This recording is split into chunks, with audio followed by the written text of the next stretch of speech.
Let's go to your other commentary match this afternoon, 14:13am in DAB. We're with Forest Green Rovers with midfielder Liam Sercombe on the bench. He played 90 minutes in Wednesday's National League Cup game though against Wolves under-21s and was glad to get back out there. Yeah, I was excited for it. Obviously been out for 7 weeks and I needed some minutes, so it was nice to get back out there and get a feel with the ball and be out there with the lads, yeah.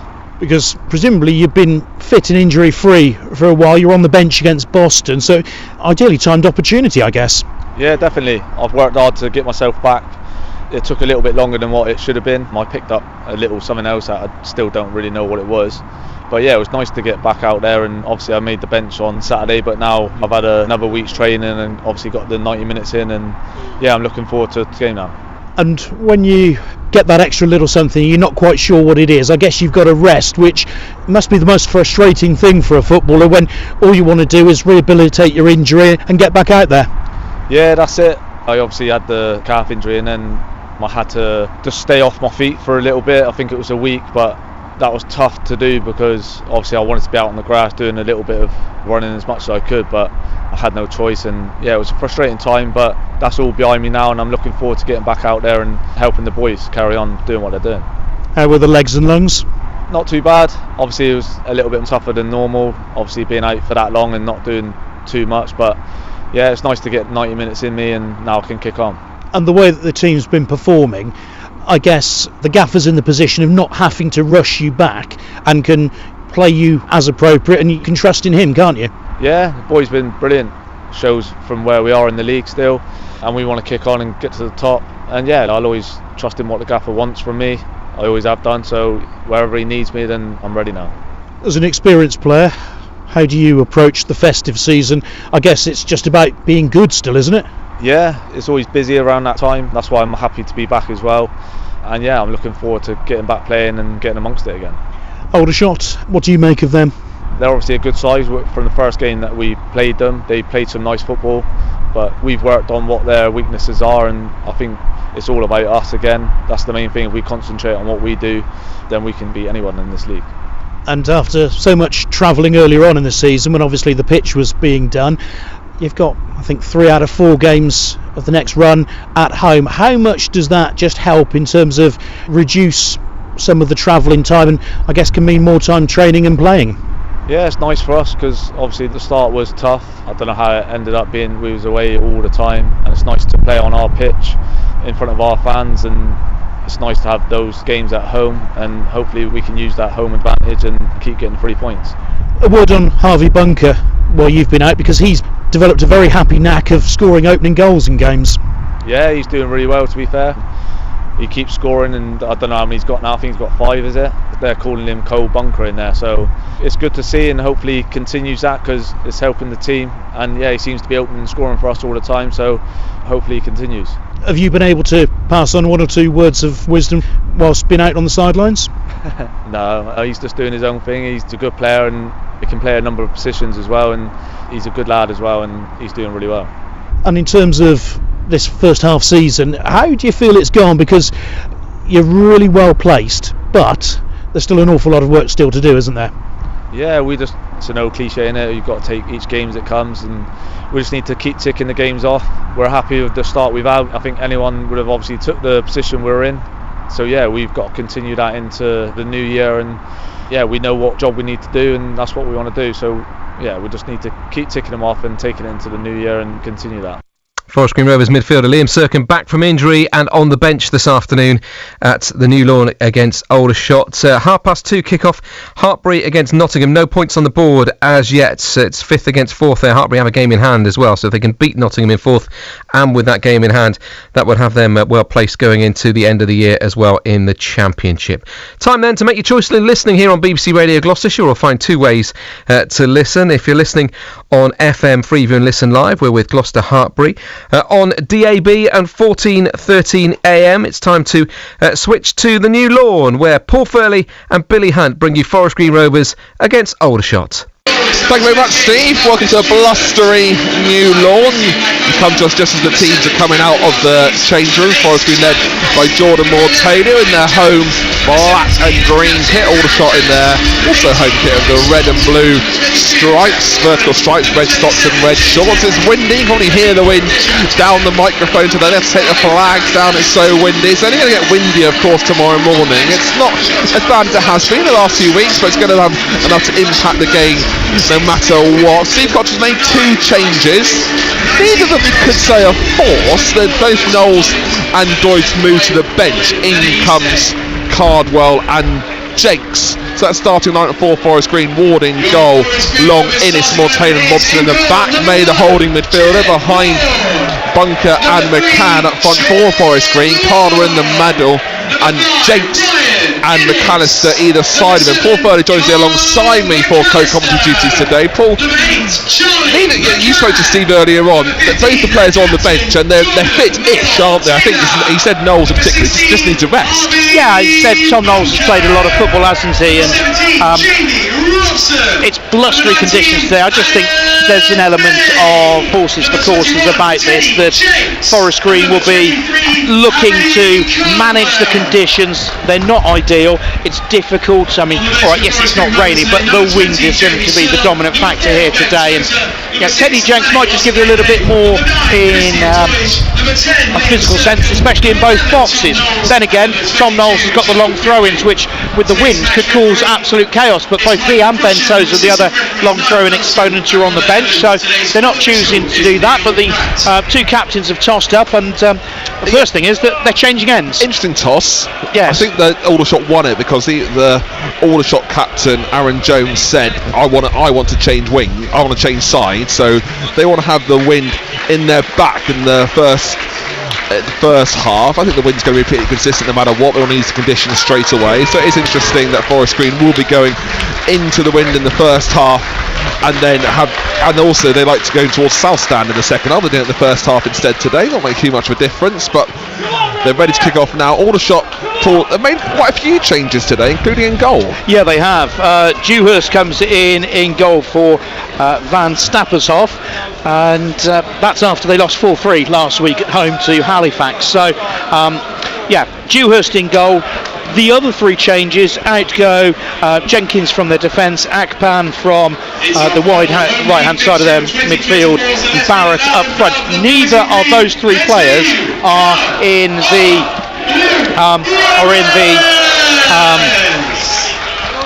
squad today, so they've been left out completely. One assumes injury. Forest Green kick it off, going from right to left. Innes takes a heavy first touch and eventually turns James Henry, but almost giving them all away straight away. Forest Green well to recover though, and Forest Green have possession, but immediately Innes backed himself with his first touch. Well, it was a dummy, wasn't it? Obviously it was a dummy to draw the man in and then just go round him. It worked perfectly. Yeah, it did, but it's not often we've seen Ryan Innes do that. Forest going to have a throw midway in the Aldershot half. They win themselves a corner from it. Wind assisted, of course. So I think that just made Aldershot not completely certain of where they were with the ball, and they had to go safety first and play it out for this corner. Yeah, it was one of those sort of miss-hit clearances. Just get anything on it to stop the ball after it had bounced going through into the penalty area to Cardwell, and they've just managed to hook it anywhere, and that anywhere was behind for a corner, which they've taken short. Back to Mace, where he scored against Braintree, but Aldershot a bit wary of in this time. Forest gets up possession. McAllister back heels it to McCann. He gets himself in the shooting position, turns, goes on his left foot, and skewers up into the air. And Aldershot haven't completely cleared their lines. Air kick at the first time. You can hear from the ironic cheers. And second time, eventually it's cleared by Ryan Jones for a Forest Green throw. But I think you can already see, Paul, 90 seconds gone, still 0-0. The wind having a bit of an impact. It is, and it's the sort of wind that's really blustery. So yes, it's predominantly behind Forest Green, but then when it really gets up, and it's those moments that cause uncertainty and panic amongst defenders. What Forest Green don't have though today is the long throw option. Well, no Tozer, but Knowles has also got the long throw in him. Yeah. As we know, he's been moved to the bench, but Robson puts the ball into the box. No one there for Forest Green he can find, but Moore-Taylor picks up the loose ball. All the way back to McCann, back to Innes. Good start though for Forest Green, but only 2 minutes gone. Taps it to Mortail on the left hand side. The sun's almost also getting our eyes today. Forest Green going into the sun, so Jed Ward looking to defending. Cardwell's going forward, looking to find McAllister. It's overhit. The wind might take it off for a throw-in. It does on the far side there. Well, that was good to see from Harry Cardwell, working the channels, and came initially for the short ball, but then was found very well. And Jordan Moore-Taylor, precision passing from a left-back roll, and Forest Green, because Moore-Taylor was so close to the touchline, had really overloaded this left-hand flank. Robson was an option, and that's why Cardwell was able to just pop up unmarked. Third up the line from Aldershot. Forest Green winning the first header and the second through Bunker, but he couldn't find a teammate, and Aldershot go over the top. Innes tracking back, does want to get there actually. Innes plays it off for the safety option of a throw-in. I think his teammate saying, well, Ward was there, but he knew he had Jack Barron charging him down. But they do the long throw-in. I think as well Ryan Innes might have just thought, you know what, I've had a couple of unsympathetic passes already in this game. I'm not going to give him a goalkeeper one as his first touch. So it's going to be a long throw from Aldershot. The wind with them. They're swirling around. Going into the 6-yard box. Innes and Bunker win it. Innes actually pushes Bunker out the way to win it, but goes back to the throw-in. Takos has a shot and it goes off for a corner. Ward got a touch on there. It was a cross-come shot, but Ward powered it away for a corner. But again, the wind just taking everyone off guard. Yeah, and it's going to be difficult conditions at both ends. It's almost one of those games where you almost look to play territory first, a bit like rugby really. You look to play territory, get territory, and then play your game and make life difficult for the opposition. Corner to Aldershot, corner piece, first 4 minutes. This one's played wide of the penalty area. McAllister's well to win the header. It's deliberately played wide, looking for Hargreaves on the edge of the D. The ball's played back into the box, offside flag goes up. Referee plays advantage because Ward's got the ball in his hands. You could probably hear Steve Cottrell shouting, Jed. And then says, hold it. Ward always does have the positive thinking of just try and play it as soon as possible. But Steve Cottrell said, don't do that. Well, the Forest Green defence came out very quickly, didn't it? And actually secured the offside decision. But Steve Cottrell wasn't happy about some element within that, whether it was from doing that or not. Moore-Taylor plays the ball over the top, looking for McAllister. Held up in the wind, good idea that, but the keeper Dewhurst comes to the edge of his box to clutch the aerial ball. Hard to really tell exactly where this wind's going.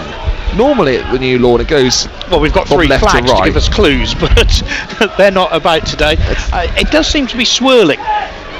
I mean, it started off coming from right to left as we look. Dewhurst couldn't judge the wind because he sliced it out, hasn't he, on the full. He's got good distance on it, but yeah, you probably hear the clung because it hits the roof above us. Now we have a food wrapper which is making its way from left to right on the pitch, just in front of Jamie Robson. Not ours, my burger wrapper and your pie and chip wrappers already disposed of. Cardwell, I guess that'll jump then. He calls for a free kick, which is a good honest challenge. Moore-Taylor heads the ball up the line. I want to get the ball back, and they've got a bit of an overload on their right hand side. Moore-Taylor reads it well and immediately goes forward. Cardwell wasn't there, but Dewhurst had to come a long way out of his box to play that. You can hear the cheers because again he plays it out for a throw. Also Teddy Jenks had dropped quite deep as well, so Moore-Taylor didn't have the option of an advanced left winger. Maybe Jenks just dropping a little bit deeper than Tom Knowles might have done. Robson waiting to get the ball back for the throw, deep in his own half, looking for options. Moore-Taylor just checking the lines so that Robson can take a few yards, and he does. Looking for Cardwell, who can't win that aerial battle. Innes heads the ball forward to May, who takes a good first touch past his man, goes back to Innes though. McAllister creating an option on the right, who he finds, chests the ball down and plays the ball with his feet, falls back towards his own goal, back to Moore-Taylor. Didn't really want it there because they're turning on a bit of a press of Aldershot. Forest going to calmly playing the ball around them. Innes goes aerial. May doesn't go for the header, and T-Tech wins it for Aldershot. Both teams just not really having much time on the ball here. Robson gets a challenge in, doing well to slide in, take the ball off T-Tech. Finds Cardwell. Half chance of a break here by Forest Green. McAllister on the right hand side. T-Tech's down injured. Forest Green play on. Aldershot going with 10. McAllister going into the box. There's loads of options there if he can find one. But he goes for a corner instead. Bunker's on the floor. He's saying he got challenged off the ball, and there's players down everywhere. Bunker down in the penalty area for Aldershot. He's okay getting up. T-Tech's less okay, and the referee goes to see if he's alright. Yeah, I mean, it was an innocent enough challenge by Jamie Robson. He stretched to win the ball, and then T-Tech got there a long time after Robson had already won the ball, and whether he's just change of direction, just turned an ankle trying to avoid Jamie Robson or not, I don't know. But Forest Green broke very well, 3 against 3. Cardwell released McAllister down the right hand side, and as you say, Body's just trying to get into the box, in there for Forest Green, back there for Aldershot, and I think probably just one of those accidental collisions of Harvey Bunker at the back post. Yeah, and McAllister, if he could unleash that ball, there was players waiting for it. Cardwell's there, all around the 6-yard box. T-Tech is struggling here. Robson did well because the ball was bobbling around. The half calls for a free kick against him. Whilst he was on the floor, he managed to win the ball cleanly. T-Tech got caught up a bit. I think he'll be okay. He's struggling off. There doesn't seem to be any immediate movement on the Aldershot bench. Just to say, elsewhere in the National League today, Rochdale against Boston postponed at 10:30 because of a waterlogged pitch, and that was at a 10:30 pitch inspection after heavy rain in the Greater Manchester area. No surprise with that. Forest Green with the corner. Aldershot defending with 10. McAllister plays the ball into the box. A call for a handball, but is nowhere near. Goes all the way back into the Forest Green half, and Robson plays it back to Ward. The big man is still up there. Ryan Innes is calling for it, but Steve Cottrell's given the calm down motion. Don't play it too quickly. He's even telling Ryan Innes, what are you doing up there? Get back into a defensive position. And Innes responds, as you would do if Steve Cottrell tells you to do something. 9 minutes gone, still goalless here on BBC Radio Gloucestershire. Scores elsewhere in the National League still 0-0 in all games except for that Rochdale-Boston match, which isn't taking place today. Cardwell wins himself a throw-in. T-Tech's back on for Aldershot, back up to the 11. Robson with the throw, midway in the Aldershot half on the Forest Green left. Gives it to May, little 1-2, finds McCann, goes down the line towards the corner flag, wins himself a throw-in, which might have been a free kick there. The referee, unless he blew it for the throw-in, he did, but there was a bit of a challenge on McCann. McCann gets the ball back, wins himself another throw by the corner flag, getting closer. Still no long throw-in option as we said today for Forest Green, but Robson finds May, but May can't play the ball in to find a teammate. And Aldershot clear. Long back to Innes, who didn't really want it there. Bit of miscommunication with Innes and Ward, but Innes does play it to Ward, who calmly plays it up the line. Holds up in the wind, and Bunker plays the ball right into Aldershot's path, but well read there from Long. Gets such an important touch there, because Henry, if he got through on that ball, he could have had an easy shot on goal. It was a really great recovery from Sean Long. Sensed the danger, all his experience, made up about 10 yards on Henry there, and just saved Forest Green, saved Harvey Bunker's blushes, and saved Jed Ward having to be called into action. Still the wind, isn't there? I know we've talked about the wind so much the last few games, but it's just the fact it's swirling around. I don't think you really know exactly what it's doing, nor do the players out there. Aldershot trying to spin it to the right hand side. They do so successfully. Jones doing well to keep the ball on, but T-Tech can't control it, and Forest Green come away with it. Jenks going down the left hand side. Goes past one with ease, spreads it to McCann in the penalty area. Cardwell's there as well. Finds Cardwell, but just gets the ball nicked off for the last second for another Forest Green corner. Good play from Forest Green. Yeah, really good break by Teddy Jenks. Reacted to the immediate instruction from Steve Cottrell of travel and cut infield, which then created the angle. And Charlie McCann's getting on that left hand side a lot of joy and a lot of space, just swapping positions really. It's a sort of diagonal switch with Teddy Jenks, and that's bringing Forest Green some joy at this stage. Another Forest Green corner, their third. May to Taylor. They do change the corner takers around, puts it into the 6 yard box. Or Taylor tried to play the ball behind him.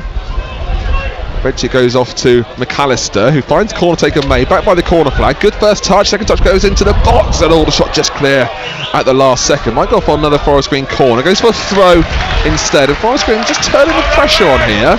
Yeah, they're getting good territory and they're keeping sort of the press in on Aldershot, aren't they? They're just struggling to clear their lines at times, which is good news for Forest Green. Robson with the throw down the line to Jenks. Jenks to Robson on the left hand side, gets the ball back, finds McAllister, little 1-2, Jenks gets there and storms towards the penalty area, takes a great first touch, second was a shot, scrambling around, and Cardwell's down, and a bit of a collision then, and Aldershot managed to clear, but what a run that was from Teddy Jenks to storm into the area and get himself into a good position to have a shot. Aldershot still can't really clear their lines, and McAllister picks up the loose ball to McCann, to Jenks again, might have a first time shot, does, it's beautiful, but just goes over the bar by a matter of inches. Yeah, just curling and just literally, as you say, probably 6 inches over the angle of post and crossbar at the far post. Forest Green's first real effort on goal, and Teddy Jenks has been bright. That's 3 really positive involvements for him now. 2 runs, 1 shot, and he's such a smooth runner, isn't he? When he travels with the ball, he's one of those players who sort of just cruises at high speed. It doesn't look to be like he's busting a gut, but he gets there quickly. You know what I mean? Like Knowles, you can tell he's quick, but Jenks, you're right, it's just smooth, and he's got good control there as well, and gliding into the box about a minute or so ago, and that shot there was almost perfect. Get himself in the shooting position. McCann sees the ball go over him, off for a throw. McCann having a chat with Jenks, just talking about where he wants the ball. Cottrell shouting instructions down the line. You can hear that down the microphone. Wherever you're listening today, we're on BBC Radio Gloucestershire. Cheltenham Town playing last night in a 2-2 draw with Gillingham. Carver gets the ball back on the halfway line. Bunker to Long on the right. Long looks up, and there's options there of Cardwell. Can Cardwell get there first? He can't, as the ball goes into the hands of Dewhurst. In the rugby yesterday, back in Premiership action, Gloucester winning by 14 points to 0 at Kingston against Harlequins. All the points in the first half as well. 0-0 for the second half, but actually it was better than it sounds from those pure statistics. Gloucester had a couple of tries ruled out by the referee. Dewhurst gets a lot of distance there and goes off for a goal kick. Moore Taylor just letting his presence known there. Shepherded would be the kind word, wouldn't it? Old pro, he knows what it's about, Jordan Moore Taylor, doesn't he? But Dewhurst got some distance there. Probably just shows that the wind probably is just about behind Aldershot. Ward wants to go short with this, but Aldershot are turning the press on. Forest Green had 5 players in and around the penalty area. Aldershot with 3 pushing up, but Ward goes long. McCann wins the second ball. Jenks chests it down well. Forward to May. Spreads it to McAllister. What a ball that is too on the right hand side. What a touch it is as well from McAllister. Driving towards goal. Can he find an option there? He can't. Aldershot get there first and just about clear. That was beautiful from Forest Green. McAllister with the touch and the drive into the box. Good defending from Ryan Innes. Seeing the danger of the through ball from Henry. Yeah, it was good recovery from Innes because it was his misplaced pass looking for Jamie Robson in the first place. And when Forest Green do make a mistake, either they sort it out themselves or one of their teammates helps them out, and that's a really good sign of a team, isn't it? Just that cohesiveness, and everyone's watching, everyone's conscious of just covering the possibility of a mistake. They're playing a bit with confidence on Forest Green. Bunker back to Ward. But that ball to McAllister and the touch of McAllister driving to the box as well. Not the best from Ward. Yeah, and I think almost there's a wind coming towards us as well. So, that ball out to McAllister, May was able to float that, give it absolutely everything. It held up in the wind, and McAllister was just able to run onto it, and his first touch just got it out of his feet wherever he wanted it. And really dangerous position. Quality ball across, and just not quite the body on the end of it. It's exactly where he wanted it though. The keeper was beat on the near post. Just not a Forest Green player there to tap it home. Dewhurst again played the ball off for a Forest Green throw. This one in the Forest Green half. couple of goals elsewhere. Barnet 0, Halifax 1. Billy Walters, former Cheltenham man, 2 spells with the Robins. Oldham 1-0 up at Braintree. Also Solihull 1, Fylde 1, Sutton 1, Tamworth 0. Jenks plays the ball over top to Bunker. Keeper thinks about coming for it, doesn't need to as its ball goes into his penalty area. Give you a rugby update as well shortly. You listen to football today in the double commentary. Gloucester Hartby playing against Exeter. The top of the table clash. More Taylor with the header. Can't find McCann, and Aldershot it down the right hand side through Jones. Looking to nutmeg McCann, but couldn't. Ball goes off for a Forest Green throw. Good defensive duties by Forest Green. Also Southern League Premier South. Plymouth Parkway 2, Gloucester City 0. Cardwell's had 2 men on him then. Gets out muscled. Aldershot have the ball down the right hand side again.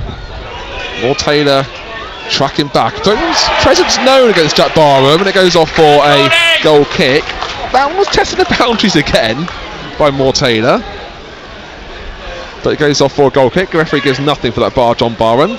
Elsewhere at Sandy Park, Exeter Chiefs 0, Gloucester Hartbury 7. Amir Venner try converted by Emma Singh in Premiership Women's Rugby. Full commentary available on FM, on Freeview 716, and also listen live, bbc.co.uk/Radio Gloucestershire. And that means today's game is available online via BBC Sport for you. Yeah, of course, you listen to us on 1430 medium wave DAB and the BBC Sport website and app. Ball given away cheaply though by Hargreaves, finding Cardwell. Back to McAllister. McCann's in the box if he can find him. McAllister going up himself at the moment. Back to Cardwell, who caused a great save on the keeper. And again with a double save from Dewhurst. How he stopped that Cardwell shot, I don't know. He's just made himself big and the ball ballooned up. Forest Green had the ball on the left hand side, but Jakes can't control it. And that look guaranteed to be 1-0 to Forest Green. Yeah, really good save by Marcus Dewhurst. Stretched his right leg out as Harry Cardwell was coming on to the ball. He's hit it low as well, but Dewhurst has made himself big as sort of the octopus spread. Sort of Peter Schmeichel was one of the kings of that, wasn't he, from his days playing handball basically in Denmark, and that's where it comes from, that sort of save. You just spread yourself, make yourself as big as possible, and then got back up and was able to claw away the return headed effort from Charlie McCann. And how many more times before Forest Green take a lead in this game? Elsewhere in Southern League Division 1 South, Bishop's Cleeve winning by a 0-0 as well. Just hope it's not one of those where Forest Green has to rue their missed opportunities. They had many in the first half last week. Scored one, but they had their chance in the first half, but they've probably had more chance in this first half today. Carter with the header, but it's cleared up the line by Magoma. And Aldershot have space on the left hand side, unleashing Ryan Jones, but it's overhit to Jones, goes for a Forest Green throw. Well, that's a good sign as well. Forest Green have had so much territory that, when Aldershot pick up a ball and they've got an opportunity to play a pass out to an attacking player, they overhit it and the pressure's on so much. Heavy touch by Ward, who had to recover quickly, and they haven't completely clinically finished. They'll clear their lines, and Forest Green are backtracking now, but as Aldershot have the ball on the right hand side, Jones with it, cuts inside one, needs support, but good work that from Jenks to mop up. Needs support behind him though, clears up to Moore Taylor, who clears up the line, and Forest Green haven't completely settled here. Aldershot send the men forward. Moore Taylor with a header just crosses the halfway line, but Aldershot win the first header again. McCann can't control the bouncing ball, and Aldershot go down the right. Bit of a purple patch for them. 21 minutes gone, still Forest Green 0, Aldershot 0. Going off for a throw, it's going to be a long one, but a simple heavy touch from Jed Ward. Very similar to Ryan Innes' heavy touch right at the start of the match, wasn't it? And he was able to recover it, that's the good thing, and his teammates helped him out, but it just shows you how nervy conditions are and just how that can influence things. Robson up the left hand side, surely wins himself a free kick, has to resort to a throw instead. He had a bit of a shirt pulled. Elsewhere, a couple of other scores for you. In Championship Rugby, Hartbury winning 15-0 at the Bay against Nottingham, and also in football's Southern League Division 1 South, Cinderford a goal down as well. Their tough time at the bottom of the table continues. Cardwell as well to shrug off the challenge then. It goes back to Robson, and the wind takes the ball off for a throw. at times it's been Forest Green going really well. I think the wind has had an impact. Aldershot in no rush to take this throw. Referees having a word with them, saying you've got to take it in your own half. But you're right, Paul, it just showed that you can't take anything for granted in these conditions today. With that heavy touch from Ward, they did well to recover and half clear. And also, like you said earlier, again, Aldershot got themselves in a bit of a problem with the wind, with Goma scuffing his clearance off for a Forest Green throw. His teammates, Ward, saw there was an issue, came back in numbers. Yeah, they did, and that's what I'm talking about. That team element of not being complacent enough to say, oh, it's so and so, he'll be all right.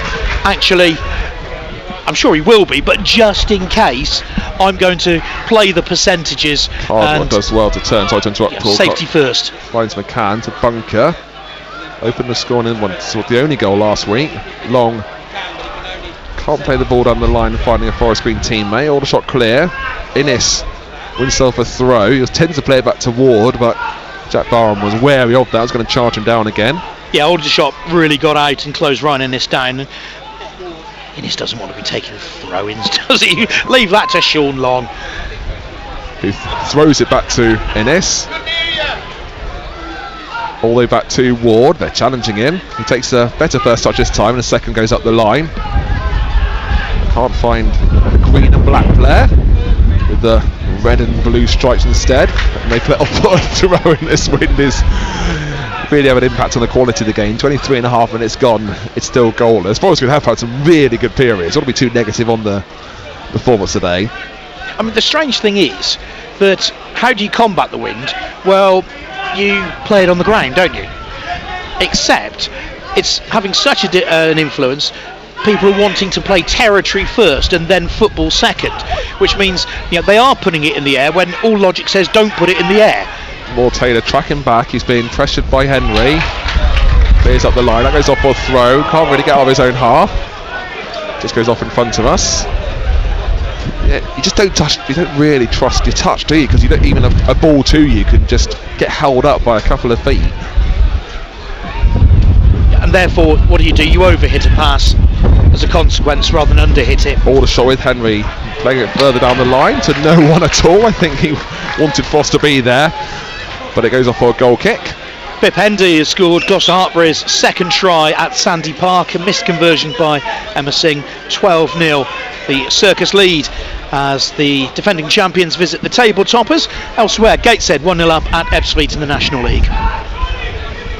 Cardwell with a flick on, looking for Jenks. It gets mopped up by Ellison, plays it back to his keeper, being charged down by Bunker. May retrieves it on the halfway line. And Aldershot see more Taylor play the ball forward, looking for McAllister, that holds up in the wind. And Aldershot going down the left hand side now.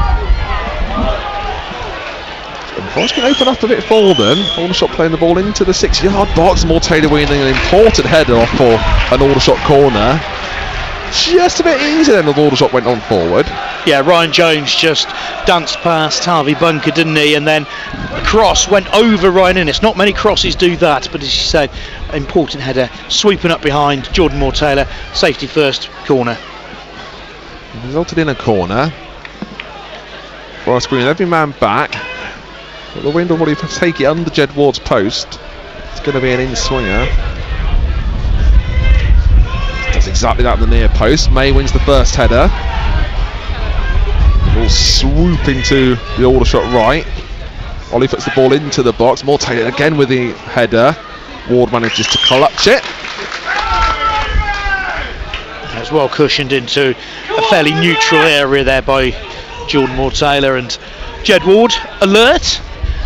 Still seems happy enough having the ball at his feet after that brief scary moment. He bowls it out to Innes. Forest Green are certainly drawing in the press. Aldershot turning it on.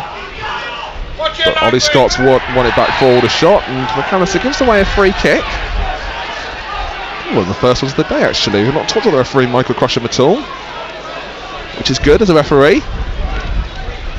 Aldershot have this free kick. 26 minutes gone. Forest Green 0, Aldershot 0. Sun just setting behind that south stand.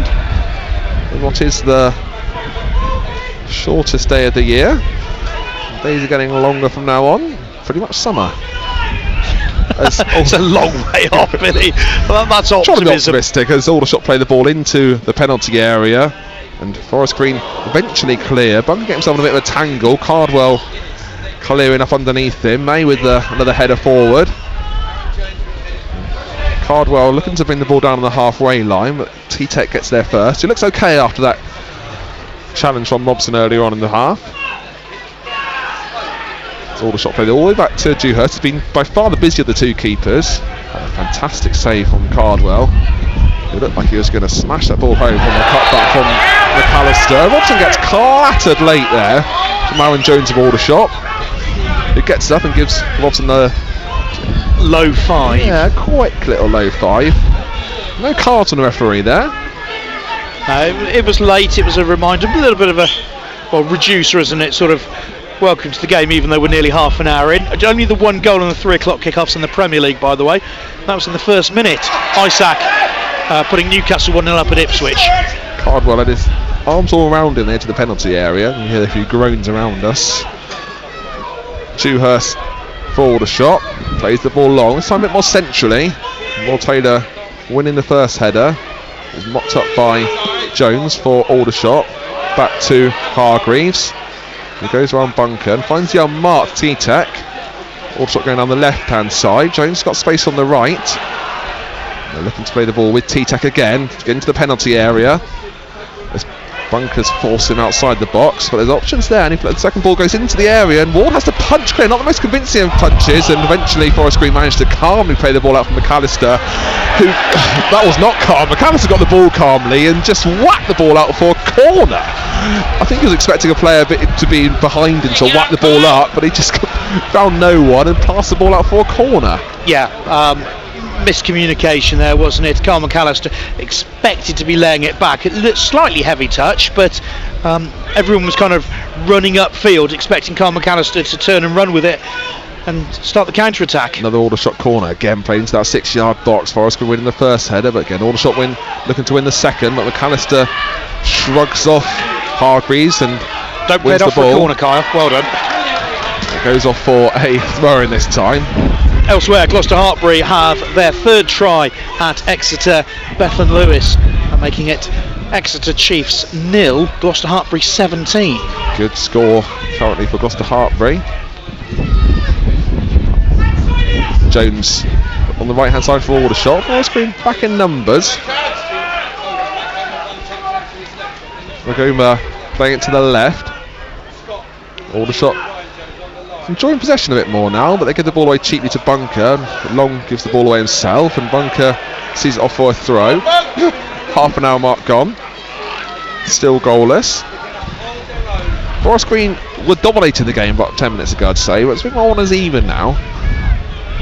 Yeah, whether Aldershot have just got themselves into it. Jones put in that foul challenge on Robson, and whether Aldershot have just used that as a way of just psyching themselves up to get a bit angry and get into the game. McAllister gets himself stuck in the turf there, and Aldershot play the ball forward. Innes intelligently finds Mayo with his header.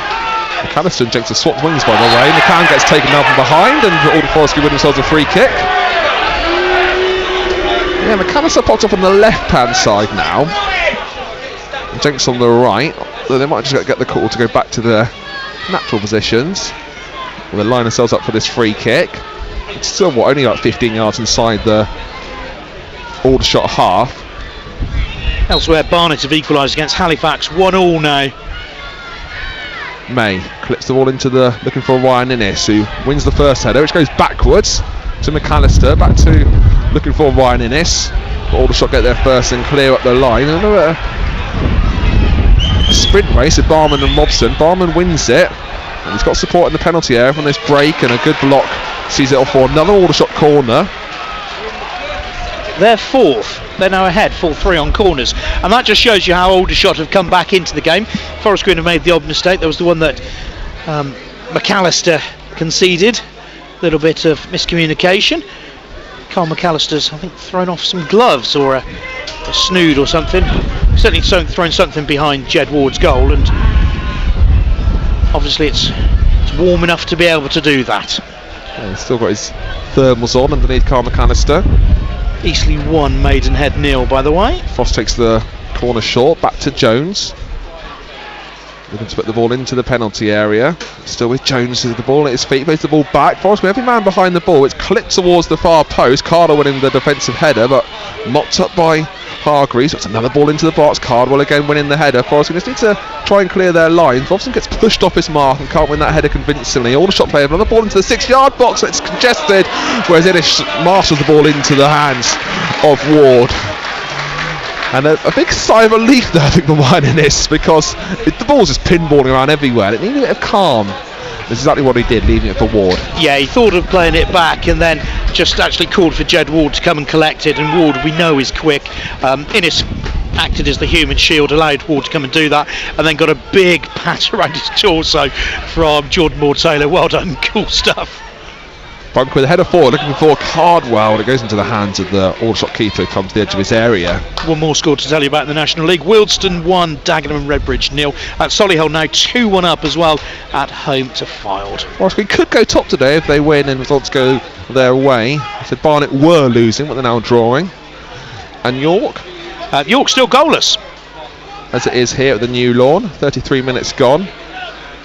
Huge kick again from the Aldershot keeper. Forest Green didn't deal with it too well. Aldershot with Jones on the right hand side of the penalty area. Search a ball into the box. Innes again with that important header to be won, but the second ball won by Aldershot. They managed to control at the edge of the D, but May just sees an inch of the ball and manages to find Robson who clears. And Jake's almost nipped the ball off Ollie Scott on the halfway line. He could have been through, but Scott did well to recover.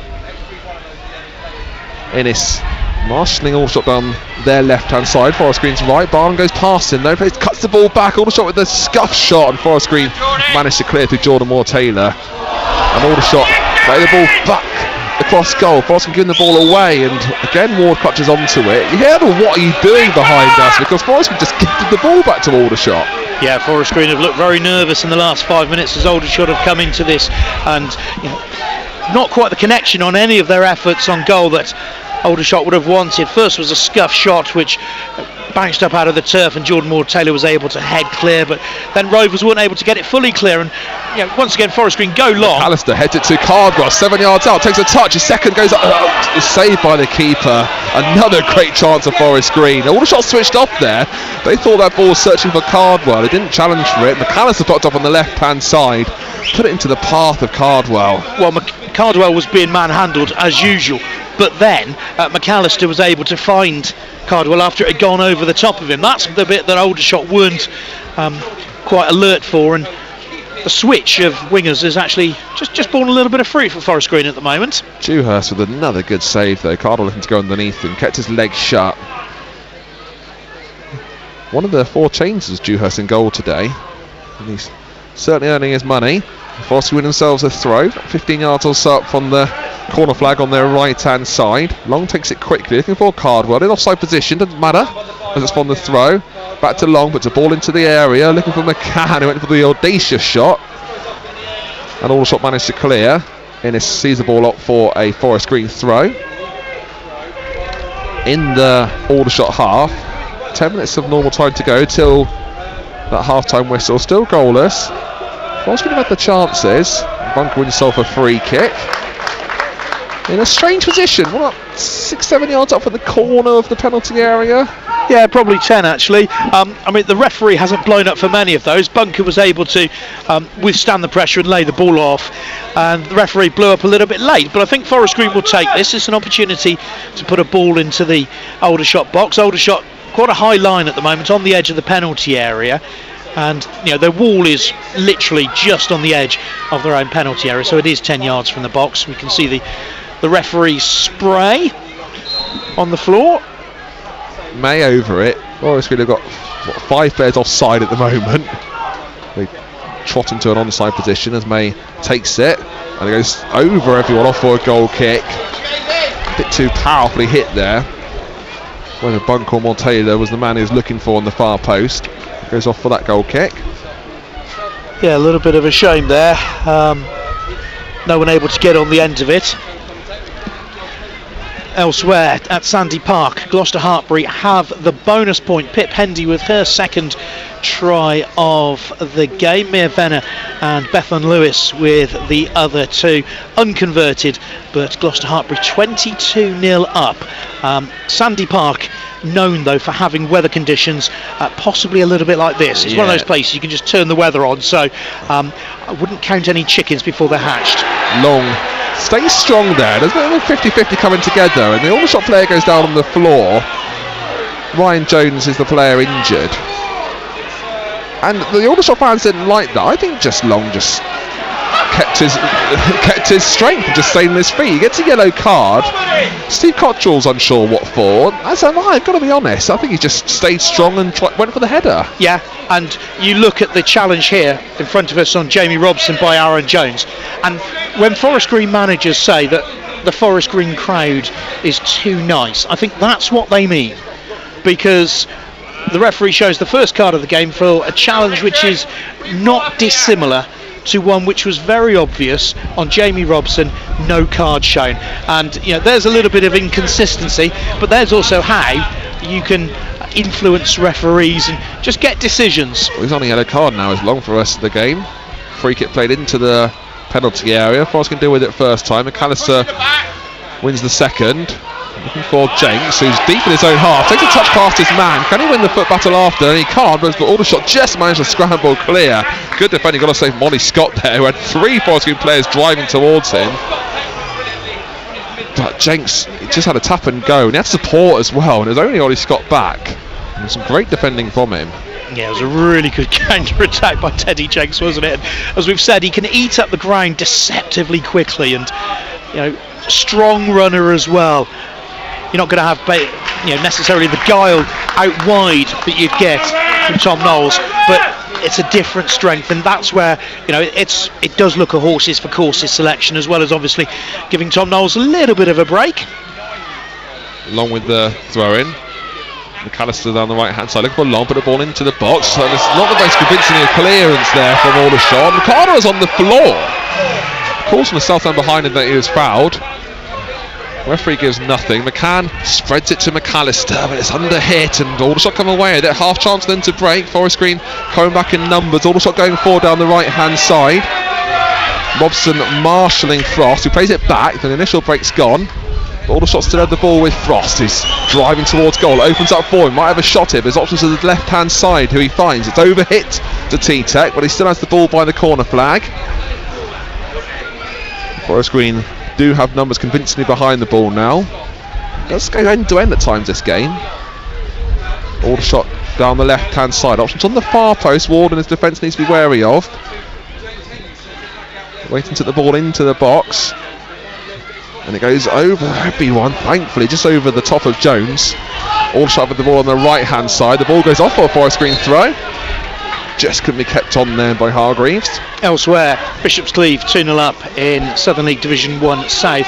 Going back to the penalty shout, Harry Cardwell has spent most of the game, whenever he's been anywhere near the ball, or the ball's been anywhere near him, with a defender's arms wrapped around him, and he's getting absolutely no change out of the referee.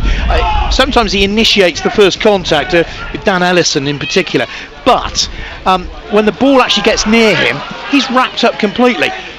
Jones on the right hand side. Goes off for a throw in and plays the ball into the box. Jones didn't agree with that. And that's kicking the ball away as well. Yeah, Jones has kicked the ball away after the referee has blown the whistle. He knows it's gone out. Why is the referee not showing a card? He's booked Sean Long for a similar challenge to the one that Aaron Jones put in on Jamie Robson. And in fairness to the referee, he's not under pressure from the home crowd either. 4 minutes go till half time. Someone just mucking out their horses on that field behind the West Terrace. No sheep today, just horses. No, just the horses.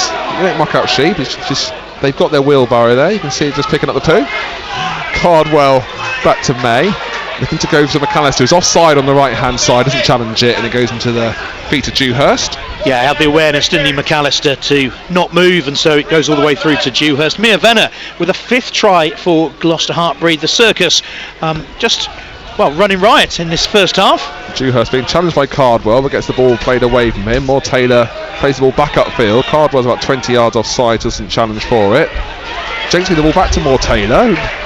Looked to win himself a throw, but he got the last touch on it. It goes off for an Aldershot throw. 3 minutes still. That half-time whistle's due to go. Might be a couple of minutes of injury time as well. T-Tech had a bit of treatment. Robson with the header. Finding Bunko controls it. Back to Robson. Plays it upfield to Jenks. Wasn't expecting it there. Controlled it with his chin, didn't he? Aldershot have space again, and they won the first and second ball with ease there as Jones spreads it to the left-hand side. Long with the header. When he didn't fully commit to that, I think having the yellow card in the back of his mind. T-Tech the edge of the area.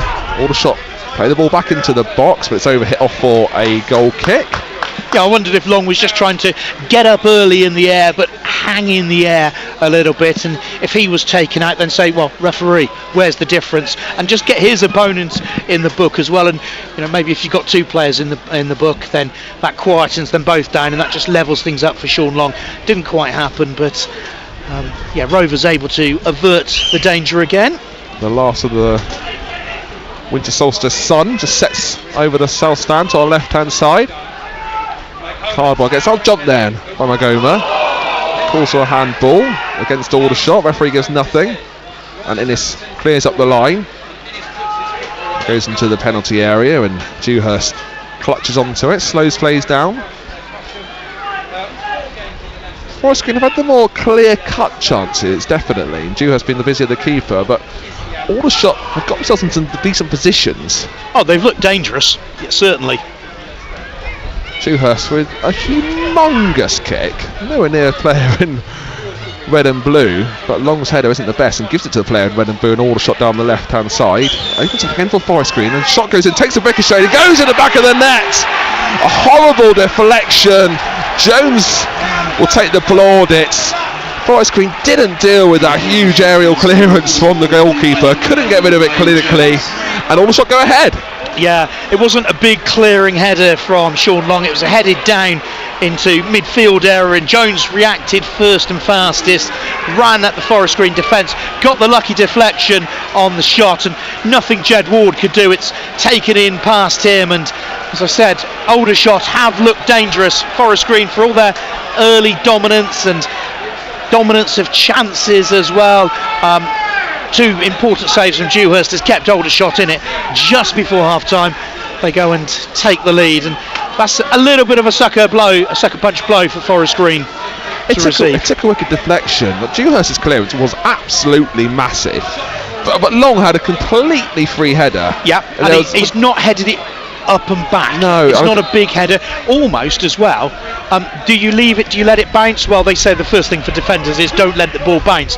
He ensured that he didn't let the ball bounce. 2 minutes of stoppage time are shown by the fourth official. But he's gifted it back to Aldershot. Jones with that shot, and it took a horrible deflection, and Ward was completely cemented. But yeah, there's certainly Forest Green, I think, could have done better with it. They go up the line, Cardwell can't be found. Jenks controls the ball, looking for McCann, who does well to bring the ball down to Jenks. Long's making the run down the right hand side. There's 2 minutes of time added on. We've had 30 seconds of it. Forest been trailing by a goal to nil. McAllister with a finesse touch, looking for Long, but it goes off for a throw. Forest been looking for an immediate response. Elsewhere, Gateshead 2-0 up at Ebbsfleet. Wealdstone 2-0 up at home to Dagenham and Redbridge as well. As we said, Forest Green have had their chances. We've got 1 minute of injury time to go. We've already had a minute of it. The referee gives a free kick Aldershot's way. And, Forest Green put the ball in the net, but I think they had such great chances, and Dewhurst has had some really good saves from Aldershot. Cardwell forcing two from him, one when he was played through on goal, one when the cutback from McAllister forced a good save from him. But Aldershot have certainly been in this game. Yeah, they've been physical as well. They've been prepared to battle, and referee Crusham has allowed Aldershot to do that. Those kind of the parameters of the game, and Forest Green have got to match that, because having played the good football early on, Aldershot's physicality has got them back into the game. Bit of luck and they're in the lead. Aldershot eking out every second of this first half. Moore Taylor with the header, and it goes off for a throw-in just by the corner flag. Aldershot no one should take it. I'm surprised, because they got the long throw-in option. We've had the 2 minutes of the injury time already. We might have one last chance to throw the ball into the box, but they play it short. The referee does eventually blow the half-time whistle. Forest Green going a goal to nil down at half-time. A few boos around there, so I don't think that's justified. Forest Green have had some decent chances. Unfortunately, Aldershot have gone ahead just before half-time when that Jones deflected shot, and Forest Green aren't out of it. They'll just be disappointed that they're currently losing. Yeah, they've had the best of the first half, had the lion's share of the chances, but just couldn't capitalise on them, and that shows the benefit of Aldershot staying in the game, increasingly physical as the half wore on, and always looked dangerous. But deflected shot by Jones, they'll see as luck deserved by them. Forest Green, well, I think Steve Cottrell's just got to change the mentality perhaps a little bit of his players. They've got to keep the faith, certainly, in the second half. Yeah, the wind's been impacted as well. Forest Green might have a bit of the wind behind them. There's no one out of this, are the Rovers. Join us in a few minutes time, the second half. Half time here. Forest Green are training by goal to nil. Steve Kitchen. BBC Radio Gloucestershire. Half-time then in your commentary matches here on BBC Radio Gloucestershire, on FM, Freeview and online. An unbelievable start to the game for Gloucester Hartpury at Sandy Park, leading by 29 points to nil at the break. Remember, Exeter played 8, won 8 going into this afternoon's game against Gloucester Hartpury. That is some sort of statement from the first 40. Of course, they're going to now back it up with the second 40, but it will be a very different dressing room, I'm sure, where the Exeter Chiefs are concerned compared to Gloucester Hartpury. And a bit of talking to do for Steve Cottrell as well. The Forest Green Rovers falling to a sucker punch just before the break there. They trail at home to Aldershot by a goal to nil as well. That's the way things then sit at half-time in your two commentary matches. We'll catch up with all of our other games and other games around the country next. On BBC iPlayer. 3, 2, 1. Welcome! I'm absolutely buzzing, I am. Oh, that's champion. We've got Christmas sorted. Okay, look in the sack, quick. Can we? Well, I can't believe what I'm seeing here. Oh, a Wallace onesie. Brand new Gavin and Stacey Gladiator Celebrity Special, Wallace and Gromit Vengeance Most Foul, and loads more. Well, come on. Tidy. Christmas on BBC iPlayer. Yeah, Merry Christmas. Welcome along to your final match day here on BBC Radio Gloucestershire ahead of Christmas 2024. Hope I find you well this afternoon, and thank you very much for tuning in. Maybe you're doing a bit of present dashing today and keeping in touch with your teams and our Gloucestershire sports on your radio, or maybe it is just one of those relaxing ones where you just can sit in the warm and enjoy what's happening so far this afternoon, particularly if you're a fan of Gloucester Hartpury. It's an incredible start. Mia Venice now got it. She goes and does a big palm off and she works her way up the right hand touchline. She's got support. Is she going to work her way all the way up the line? Yes, she will. And Mia Venice goes and scores the first points of this afternoon, having worked away from the halfway line. Managed to go and palm off one of these. Here's an opportunity. Pip Hendy, surely she can get through, and Pip Hendy will get through. Over on the far side there was a player over which gave her a sort of a potential to pass it. Here goes Mackenzie Carlson. Can she get to the line? She goes and gives it to Beth Ann Lewis, who can probably roll her way over. And that's a third try for Gloucester Hartpury within 25 minutes. Beth Ann Lewis, the glad recipient, she rolled once in order to get over. Pip Hendy working away up that left hand touchline, and it almost looks like, has she scored? Yes, she has. It almost looked like all the action had stopped. It was hard to know because all the extra players had kind of stopped, and therefore it was trying to work out. It was only when the referee went and blew his whistle that yes, Pip Hendy's gone and scored again. That's literally 30 centimetres away from the extra try line. Now it comes out a little bit further through Claky George. He gives a lovely ball to Mia Benner, who will dot down right in between the posts. She goes and gives a clenched fist as Gloucester Hartpury scored their fifth try within the first half here. Yes, at half-time it is unbeaten Exeter Chiefs women 0, Gloucester Hartpury 29. Second half commentary to come here on BBC Radio Gloucestershire on FM, Freeview 716 or 735 if you're listening on your TV screen. And of course you can listen live, ask your smart speaker to play BBC Radio Gloucestershire, or just go to BBC Sounds on your tablets, on your phone, and check out BBC Radio Gloucestershire on there for second half commentary of Exeter Chiefs women against Gloucester Hartbury. Elsewhere in the rugby, into the final 5 minutes, big game between Saracens and the Bristol Bears women. 26-24, Saracens leading at the moment. Saracens 26, Bristol Bears 24. That one's a 2 o'clock kick-off. In the 2:15 kick-off, it's Sale Sharks 7, Loughborough Lightning 43. Loughborough Lightning dishing out a bit of a lesson so far this afternoon. That's the way things are looking then in the world of rugby when it comes to the women's game. Into the men's premiership, of course, where Gloucester were victorious over Harlequins by 14 points to 0 last night at Kingsholm. Leicester Tigers 12, Bristol 31 is the latest score there. Bristol scoring 4 tries. They've got their bonus point. Hassel Collins scoring both of Leicester Tigers tries. Leicester Tigers 12, Bristol 35. Now the latest scoreline in that game, which was a 3 o'clock start. Later on this evening, it's Newcastle Falcons against Bath and Sale against Exeter Chiefs. Both of those are 5:30 games. Hartbury Rugby kicked off at 2:30 today. It's 5th against 4th. Hartbury in 5th, Nottingham in 4th, and Hartbury with a game in hand, so if they can beat Nottingham, be well placed. They are 18-0 up at the moment. Tries from Robbie Smith and Mike Austin in the first half. A penalty so far in the second half as well. Just coming up to the halfway point in that second half as well. So Hartbury well placed at the moment, 18-0 up against Nottingham. Good news coming in there. Let's turn our attention then to the football this afternoon. And it's a busy packed Premiership weekend as well, which has started already in the lunchtime game, and that's brought up another disastrous scoreline for Manchester City. They have lost 2-1 at Aston Villa. I mean, to lose 2-1 at Aston Villa, not such a bad thing, but it does now mean that's 9 defeats in 12 for Manchester City in all competitions. Phil Foden with a late consolation in time added on after John Duran and Morgan Rogers had scored the decisive goals for Aston Villa at a jubilant Villa Park. In the 3 o'clock games, Nottingham Forest are 1-0 up at Brentford. Ola Aina getting the goal there for Nottingham Forest. Fender popping up later on in the first half. Bad scoreline for Ipswich Town though. Alexander Isak has scored twice. Jacob Murphy's got the other. They are 3-0 up, Newcastle United at Ipswich. Portman Road then, a pretty quiet place I should imagine in the home section. Half time it's West Ham United 0, Brighton and Hove Albion 0. Later on this evening, Crystal Palace entertain Arsenal. Into the National League where your commentary matches this afternoon. And it was a late goal in the first half, but it's gone the wrong way. Long's header isn't the best and gives it to the player in red and blue, and Aldershot down the left hand side. Opens up again for Forest Green, and shot goes in, takes a ricochet, and goes in the back of the net. A horrible deflection. Jones will take the plaudits.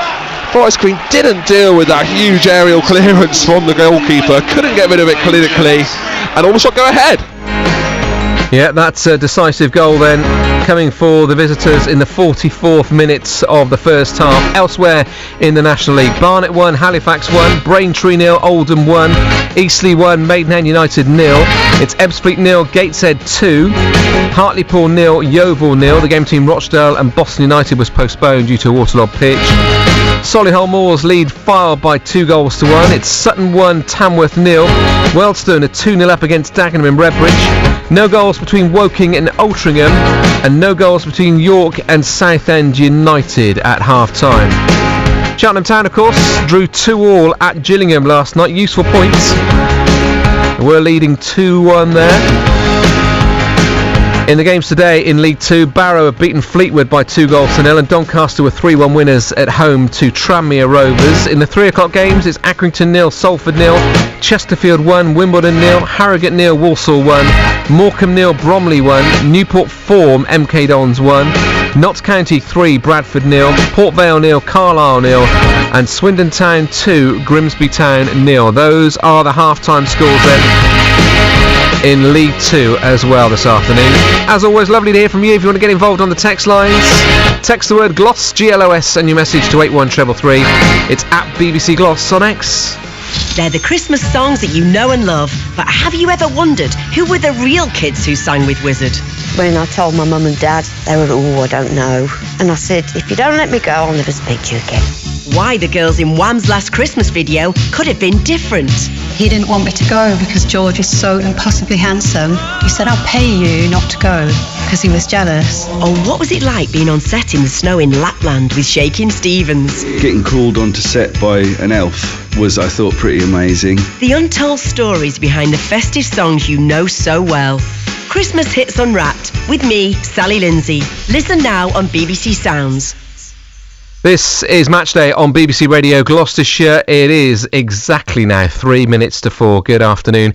Welcome along if you're just joining us. Forest Green Rovers then trailing by a goal to nil. Second half commentary of that one on the way on 14:13 AM on the medium wave and on DAB. Here on BBC Radio Gloucestershire on FM, on Freeview and Listen Live. It's time to take you back for second half commentary of the Exeter Chiefs women against Gloucester Hartpury. Unbeaten Exeter Chiefs trail by 29 points to 0 at half-time. 7 tries for the Circus. Can they build on it? You'll find out first here on BBC Radio Gloucestershire with your commentary team of the former Gloucester Hartpury and England back Millie Wood, alongside Mark Smith. Whilst here on 14:13 AM and DAB, we're just waiting for the teams to come back out at the new lawn. So let's take a closer look at that early kick-off in the Premier League today, and a victory for Aston Villa over Manchester City. The City manager Pep Guardiola feels they played well in spells during the match. We played a really good half. First half, part of the mistake in the first actions, but I think we played a really good first half. And the second we dropped, we were not good. Our way we pressed were more effective. We could drop them quick. We bring the ball in the final third in much better positions than we did it in the second half. And after the tempo when the game goes on is a little bit more difficult. And congratulate Aston Villa for the victory. Do you feel you've identified and are dealing with the reasons why you're in this run of form, and seeing signs on the pitch and on training that the end of this sequence is coming? Because it must come, surely. You're Manchester City. Yeah, it can come, it cannot come. So it depends on us and the opponents and the results. I know the solution is, bring the players back. So we have just one central defender, I would say, fit, and that is more difficult. Our consistency in both sides, but we're going to try next game, another opportunity, and don't think much further than that. The recovery well, rest, and try to do it. It's interesting, isn't it? Going into this game, City recorded a league high 282 goal attempts this season. But their shot conversion rate is just 9.9%. That's their lowest since the season of 2006-2007. And that shot conversion is costing them another defeat today, this time at Villa Park. Aston Villa 2, Manchester City 1. So disappointment for Pep Guardiola, but delight for the Villa boss, Unai Emery. We played 90 minutes more or less in the way we were expecting. We started in transition scoring one goal. We had some corners as well and chances to score, and then progressively the first half they were imposing, dominating the match. They were pushing us, defending very low, more than we wanted, and they created one or two chances and we saved it through Emiliano Martinez. And then the second half we started again dominating more than the first half, not only in transition. Even when we were keeping ball possession, we were avoiding their press, and the second half I think we played better, like I want here to try to impose and dominate with the positioning. Of course against Manchester City it's been very difficult, and the first half happened it, but the second half I think more or less we were playing and getting confidence to dominate, to play keeping ball possession, and as well creating chances and avoiding their chances, because I think the second half progressively we impose and we deserved to win through our domination of them. Unai Emery pleased with that Villa victory. It's 6 defeats in 11 matches for Villa going into that game, so that was a very useful victory against Manchester City today. Other scores at half-times in our local football then at this point of the afternoon. It's not been a good half at all for Gloucester City at Plymouth Parkway. They trail by 2-0. Parkway 20th in the table going into this afternoon's game against third place Tigers, and goals in the 15th and 18th minute separating the sides there. Much better news for Bishop's Cleaver away at Shaftesbury. They lead by 3-0 at the break. So a great first half for them there. At bottom of the table, Cinderford, they're on their travels at Willen Rovers today, and they trail at half-time by a 1-0. That's you up to date then with our top local football, of course, apart from your commentary match this afternoon, where Forest Green Rovers have a bit of work to do. They trail by a 1-0 at the break. Let's rejoin your commentary team at the New Lawn of Paul Furley and Billy Hunt. Yeah, they do have a bit of work to do to try and get 3 points and potentially go top of the table with enough results going their way with other teams above them. They're going to make a change at half-time. Noel's ready to come on. Let's see who's not out there. Imagine it might be Jenks or McAllister. McAllister is out there, so probably Jenks. Get to see the fourth officials board to go up and confirm. I don't think Jenks had a bad half. Maybe Forrest can sort of spice things up with a fresh Knowles. Both players, sets of players already out, but the management and the backroom staff making their way across the pitch from the change room in the corner to the dugouts. No changes for Aldershot, same team which ended the first is going to start the second, and Knowles is indeed replacing Teddy Jenks, and harsh on Teddy Jenks. I think he did quite well when he had time on the ball. Yeah, I think it's just one of those that it's the like for like, the position for position change, isn't it? And yeah, you're right, Teddy Jenks was bright, especially probably in the middle part of that first half. Had those 2 runs, had the shot as well, but Tom Knowles will give Forest Green a more conventional shape, I think. Forest Green's 11 to start the second half, as the referee just counts there are 11 players on both teams, ready to blow up. With Ward in goal, the back four of Long, Innes, Moore, Taylor and Robson, May, McCann and Bunk in the midfield, and McAllister on the right, and Knowles on the left up front with Cardwell in the middle. They have space to do Aldershot though, with Jones on the left hand side to search a ball into the box. Ryan Innes side puts the ball away to Cardwell. He's got Knowles on the left hand side, he can unleash him, he does. There's a bit of touch and go, he's fresh off the bench as Knowles, it shows, puts the ball to McCann, 6 yards out, scores within 26 seconds of the second half. Forest Green go ahead, great break, finding Knowles down the left, puts it on a plate for McCann. Here's your Christmas present, Charlie, thank you very much. Well, exactly the start that Forest Green Rovers would have wanted to this second half. Whatever Steve Cottrell said, it has worked, hasn't it? Lovely flowing move by Forest Green.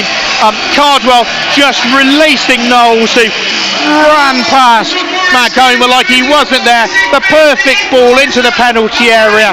And who do you want on it? Well, Charlie McCann popping up in the penalty area. Unerring finish into the corner past Marcus Dewhurst, and that is nothing less than what Forest Green Rovers deserve from the 46 minutes of this game so far. Yeah, hard to say it's deserved in the second half because it's only 26 seconds old, but well, they've dominated the second half. They have, and the scoreline shows as Moore Taylor heads the ball down to McCann and Knowles gets collatered. Referee gives nothing, and despite the appeals of the Forest Green Rovers players on the pitch. Well, again, that was late, wasn't it? The referees booked Sean Long for something very similar. As Rovers are defending now, so they can hear the cheers because T-Tech saw the ball out for Forest Green throw. But yes, look, Knowles did so well going down that left-hand side using his pace. McCann had to keep up though. McCann did well to get there because he was in the penalty in the 6-yard spot when the ball's played to him. Well, actually, I'd argue he made up ground, didn't he? Well, because he was further behind. Yeah, Knowles was the one who was on the charge initially with Cardwell, and it was McCann who was the third man who was just hurtling in. So good work from Knowles. Good work from McCann he got the goal. He's going to take the plaudits, but it was a tap in. But as we thought, Cardwell was a tap in early on in the first half. Yeah, there's been 2 of those which Forest Green haven't managed to tap in, and managed to finish. Great start Forest Green in the second half. It's 1 apiece. 26 seconds old the second half, and Forest Green equalised. Hopefully, for Forest Green point of view, another stuffing out of Aldershot, who went in buoyant in the half time, but they've got the ball at the edge of the penalty area now. But May reads it well. Plays it forward to McCann, the goal scorer. Cardwell gets it on the halfway line, stops his run. McCann continues it.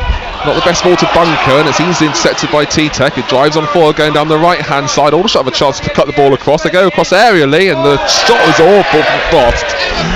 Went to the 30 yards to the right of the goal, and Forest Green managed to come away with it. Yeah, some effort when your effort on goal actually clears it, isn't it? But all came about from a misplaced pass, a sloppy pass by Harry Cardwell. He'd almost dwelt on the ball because he couldn't play the first time pass, and then Forest Green ended up in a bit of pressure. Foss up to the right hand side. Aldershot put the ball again towards the far post. Long wins the first header, loops up. Forest Green don't win the second though, and Bunker doesn't challenge for it, and they play it back to T-Tech, who looks to get himself in a shooting position, but Forest Green have got 10 men behind the ball. Yeah, I think a bit of maturing there from Harvey Bunker. Didn't make the challenge, didn't get sucked into giving away the penalty, just shepherded his opponent away. Robson intercepts, heads the ball, but it goes off for a throw-in. Read the game well as it was spread from the Aldershot left to the right. Early goal for Tamworth at Sutton. They've equalised at Gander Green Lane, 1-1 there now. Forest Green, of course, travel to Tamworth on Boxing Day. A short trip for them. We'll talk about Steve Cottrell's subs. He made his sub at half time. Within 6 seconds, that sub's made a gut-busting run and got the assist for the equaliser. Knowles got taken down late, and surely it should be a yellow card because it was very similar to the long incident in the first half. It is a yellow card for the Aldershot player. It was Aaron Jones. High foot on Aaron Jones, who that's his second dubious challenge. Both of them as well on Jamie Robson, who's taken a couple of clatterings from his opposite number. Aldershot have travelled well on the West Terrace. About 250 fans have made the trip across the M4. More Taylor to Innes. They're turning the press on Aldershot. Long draws them in, finds McAllister. Back to Bunker, too long. Plays over the top, looking for Cardwell going down the channels. It's headed clear from Edison for Aldershot. Space again for Frost, the edge of the area. Spread to the right hand side. Well read by Robson. Finds Knowles. Back to Robson. Across the halfway line. McCann's making the run down the left. It goes down the middle. Robson shows too much of the ball and disappointed with himself there as Hargreaves comes away with it. It really is end to end now. Hargreaves down the Aldershot right. Great to us. Then it's going to be a good challenge from Moore Taylor. He gets a free kick given against him. I think he known he might have left a bit there, Moore Taylor. He's going to have a chat to the referee. He might be bringing his cards out again. He's going to show a yellow card to Moore Taylor. He's missed the last posting date, but he's still dishing them out as needed cards. Michael Crusham. Very good, Billy. Elsewhere, Gloucester City 4-0 down at Plymouth Parkway in Southern League Premier South. Yeah, strange scoreline there. They've been 4-0 down early on this season and come back from it. I think it was the last time we did commentary together, wasn't it, as well? That was the windy game at Southend. Yes. That was a draw as well, as it is currently. Forest Green 1, Aldershot 1. Forest Green equalising the first minute of the second half. They're going to defend this free kick though. It's 6-7 yards up from the corner flag on the Aldershot right. Forest Green have got a two-man wall.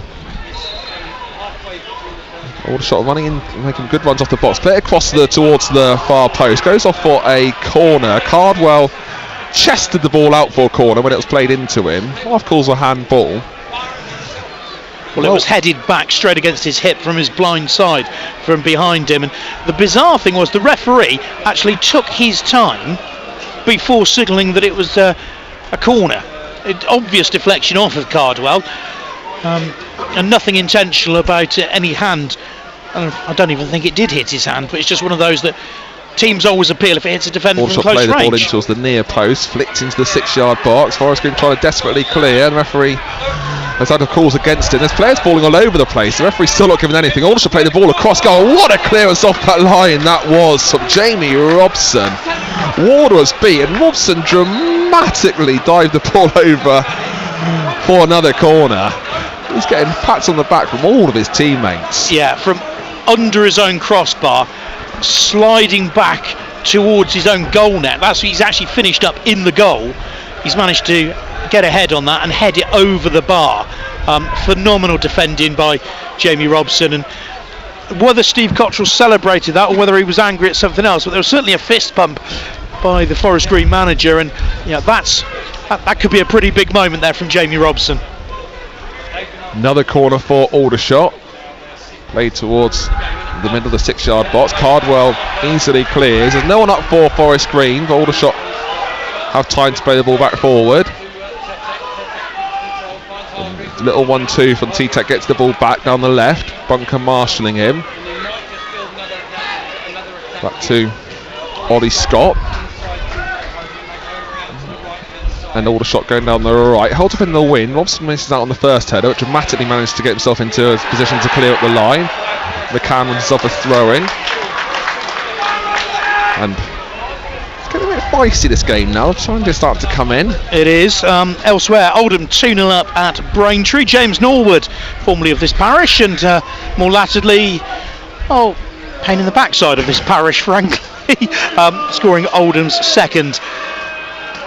Cardwell wins himself another throw, crossing it about 10 yards. Robson to take, still in their own half, short to May, back to Robson, who gives the ball away cheaply there, straight to Hargreaves for Aldershot. Crossing working hard to win the ball back.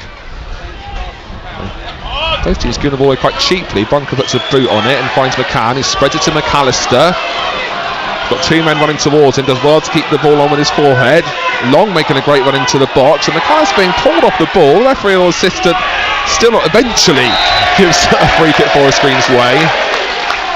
And he gets the applause of his teammates, McAllister. He would have loved to have found Long in the box, but he was obviously getting fouled. Yeah, the short ball was the ball on, but Ollie Scott did actually a pretty good job on Kyle McAllister.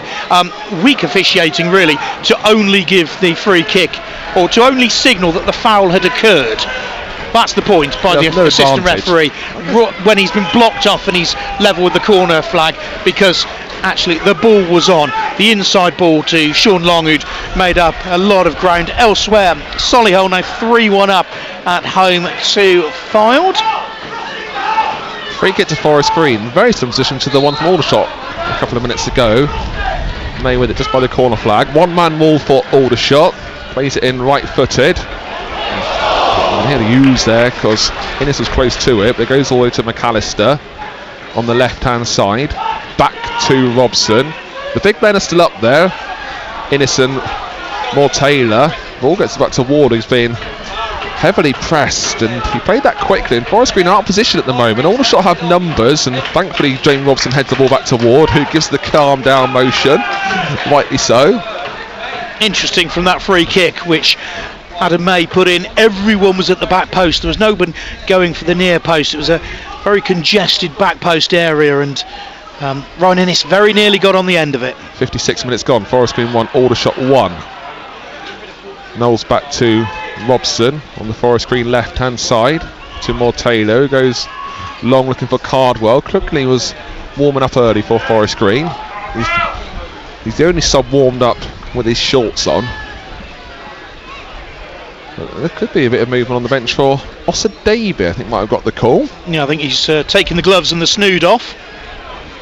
We should see who that could be replacing. Potentially Bunker.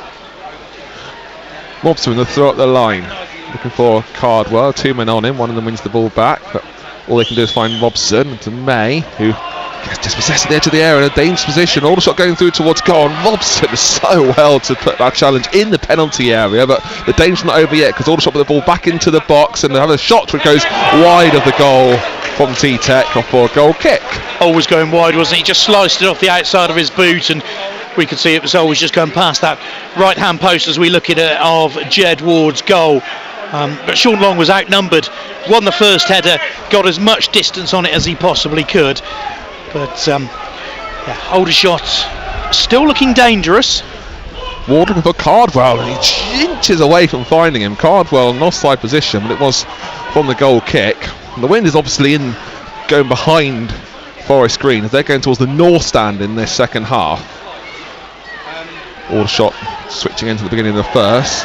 Robson putting the ball across goal. Thankfully Long was there to retrieve it. He plays it back to Ward, who calmly plays it on the floor looking for Bunker, but it's easily won by Aldershot, and they in turn don't get a clean touch on it. Eventually goes off for a throw to Forest Green. Osadebe ready to come on. He can be a game changer when he's in form. Good athlete as well, isn't he? Strong player, big physical presence. Bunker on the halfway line, 2 men on him. Does well to go past both of them. Landing himself a free kick. Great work there from Harvey Bunker. Bit of a little shot from T-Tech after, which wasn't needed from Bunker. Let his skills do the talking, because they certainly did then. It was good from Harvey Bunker, wasn't it? And just at that last little word on T-Tech, and they're still at it, those two players. The referee's in between them, but yeah, still exchanging opposing viewpoints. Literally the ball's on the halfway line. Long's take, only a yard or so inside the pitch. Looking for Cardwell. Wins the flick on, but it goes into the hands of Dewhurst. He's been quiet in the second half, despite taking the ball at the back of the net after 30 seconds in the second half, and McCann with the equaliser. Still Nelson Davey, who is ready to come on, stripped and ready. More Taylor with the header into the Aldershot crowd. Couple of goals in the Premier League to tell you about. Nottingham Forest 1-0 up at the break, now 2-0 up at Brentford. Newcastle 4-0 up at Ipswich. Isak's completed his hat-trick. Forest going to have a chance to break. McCann looking to go down the right hand side to find McAllister. Aldershot with an important touch to intercept and see it into the path of their keeper. Brighton also ahead at West Ham. Dewhurst eventually picks the ball up. 1-0 they lead. 1-1 it is here, just approaching the hour mark, 30 seconds to go till it. Osadebe getting his studs checked by the fourth official.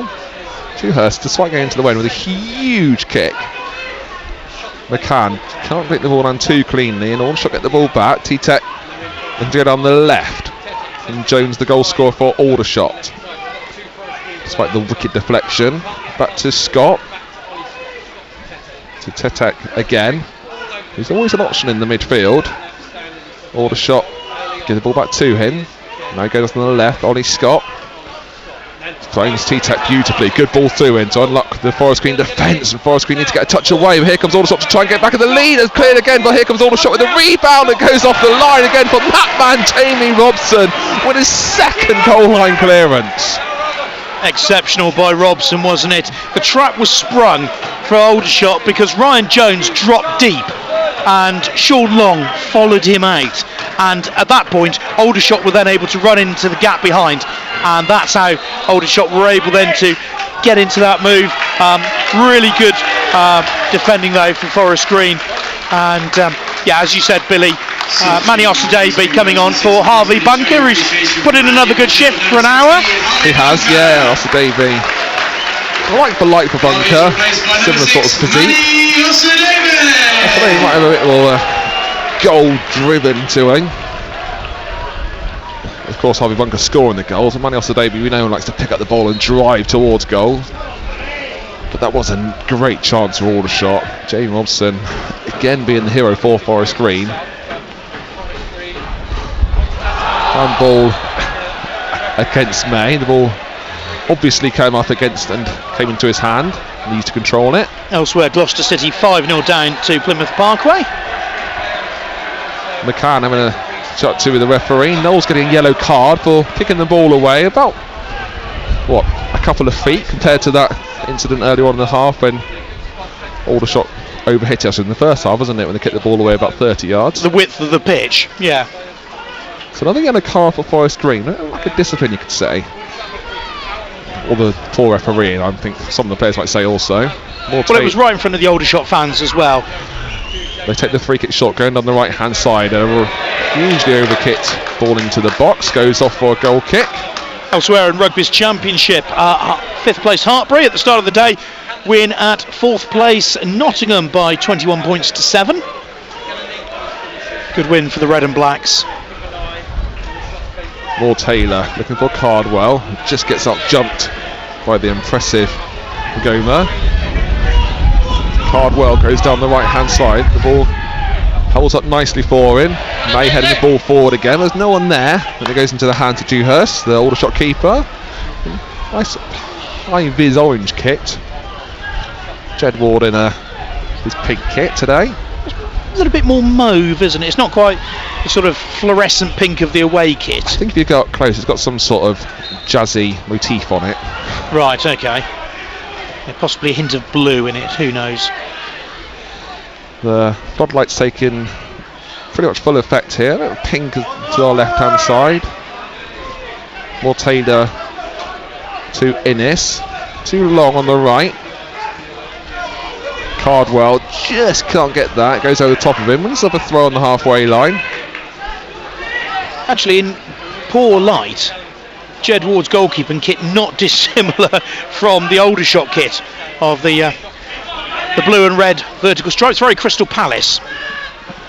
It is, as Innes plays the ball back to Ward. Two men diving towards him. Spreads it to the left to find Robson. With a heavy first touch and has to track back and recover, and he does exactly that. Takes the ball off Aaron Jones. May loses out on that header. Innes takes an important header away from goal for a corner. Then wants to put a ball into the box, and Innes wasn't 100% confident with it. For another Aldershot corner. I make it their 7th compared to Forest Green, who've had 3. And all of those were much earlier in the match. They have an interesting corner routine, Aldershot. A lot of the time they'll put numbers on the far post, and just before the corner's taken, they store one to the near post. We've got a bit of a bus cue now. It's played towards that near post, and Forest Green managed to clear, but they had no player back for the break, so Aldershot get another bite of that cherry, but they can't control the ball at the edge of the pitch. It goes off for a Forest Green throw. Still one apiece. 64 minutes gone. I'm just wondering what time Steve Cottrell thinks about Christian Doidge. Because at the moment it's set up for Doidge to come on and score the winner, isn't it? Yeah, he does seem to do that coming off the bench. Or at least score coming off the bench. Jones searched for on the left hand side for Aldershot. Over hit to him, goes off for a Forest Green throw, which Long takes up the line to McAllister. Leaves it for Sadabin, left it for too long, and Aldershot get the ball back through Jones. Looking to get a shot away down the edge of the D. Forest Green putting the numbers back behind the ball, and McCann gets a touch on it, but Aldershot again coming forward. Cut across goal, and Innes and Ward see the ball off for another corner. It's sloppy then, Forest Green. McAllister and Sadabin. Yeah, and that's where it all stemmed from, wasn't it? This corner taken quickly there. Aldershot's 8th, eventually played into the penalty area. It's overhit. Maybe a bit too quick with that Aldershot, and goes off for a Forest Green throw. Maybe just to calm down and reorganise. Elsewhere in Rugby's National 2 West, congratulations to Cinderford. Foresters winning by a point at Luctonians, 22-21, I think. I've just heard in my headphones.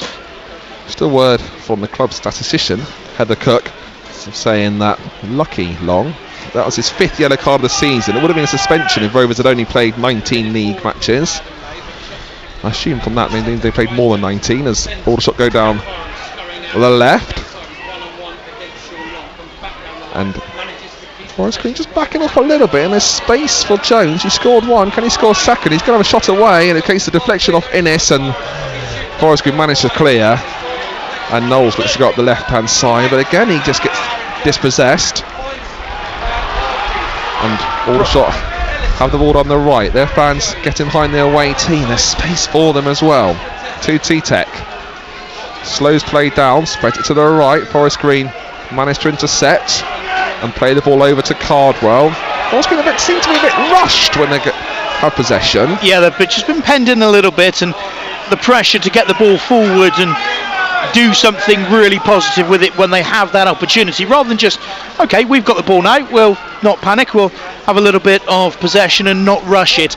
Correction to that score I gave in rugby. Luctonians 20, Cinderford 22, winning by 2 points, the Foresters. Confirmation that it's this 22nd game for Forest Green this season in the league.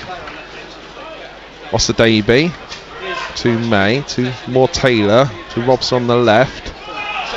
He gets his pass blocked, and Aldershot again get the ball back in the Forest Green half.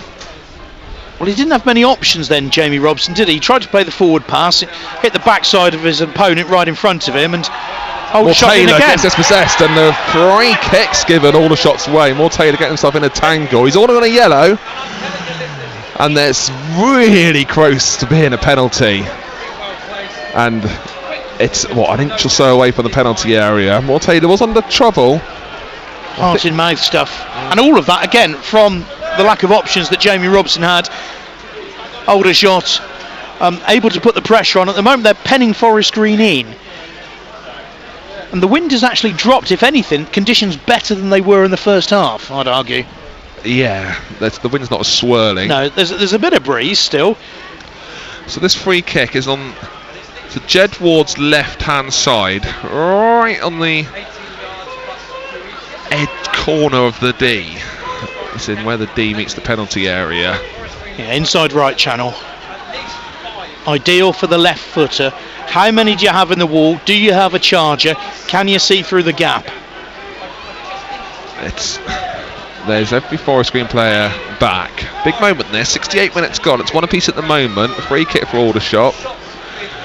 They're queuing up over it. Got Hargreaves, Jones, T-Tech lurking. Now, there's an Aldershot player having treatment. Surely this player's going to have to go off. Well, he might have treatment off the pitch. Yeah, you might as well. It looks either like it's a replacement contact lens or maybe a bit of running repairs to a head injury. I'm surprised the referee hasn't said just get him off the pitch. Yeah, it's delaying it. You would hope from defending this free kick that Aldershot will find that it's too close to the goal. It is literally 18 yards and about 2 inches away from that. James Henry's the player who got injured. He's trying to stay on the pitch. Well, he wants to take the free kick.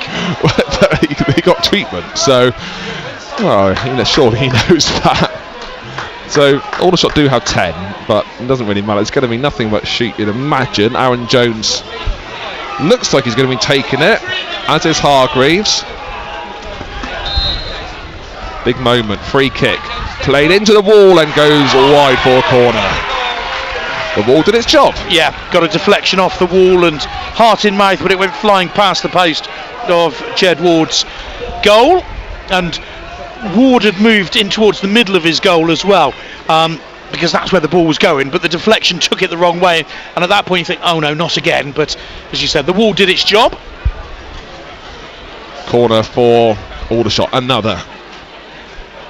Forest Green static in their defending.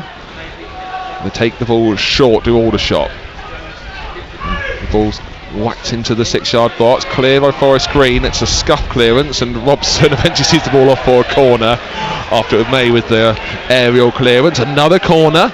Aldershot's 10th. Be careful of Henry, who's just come on after receiving treatment. So Aldershot back to 11. He's sporting a very dull coloured head bandage now.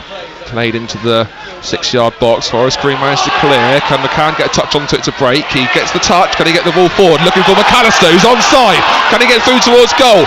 He takes a touch. The defenders are back there. He needs some support. The momentum's gone, but Forest Green have got options there. He needs to get the ball into the box. The initial one-on-one break is over, but Long needs to get the ball into the box to McAllister. Things slow down a bit, but May has time to find Oster Davey, and it's overhit off for a throw, and Forest Green could have done so much more with that. I guess McAllister just needed his teammates to be up with him. Yeah, he did.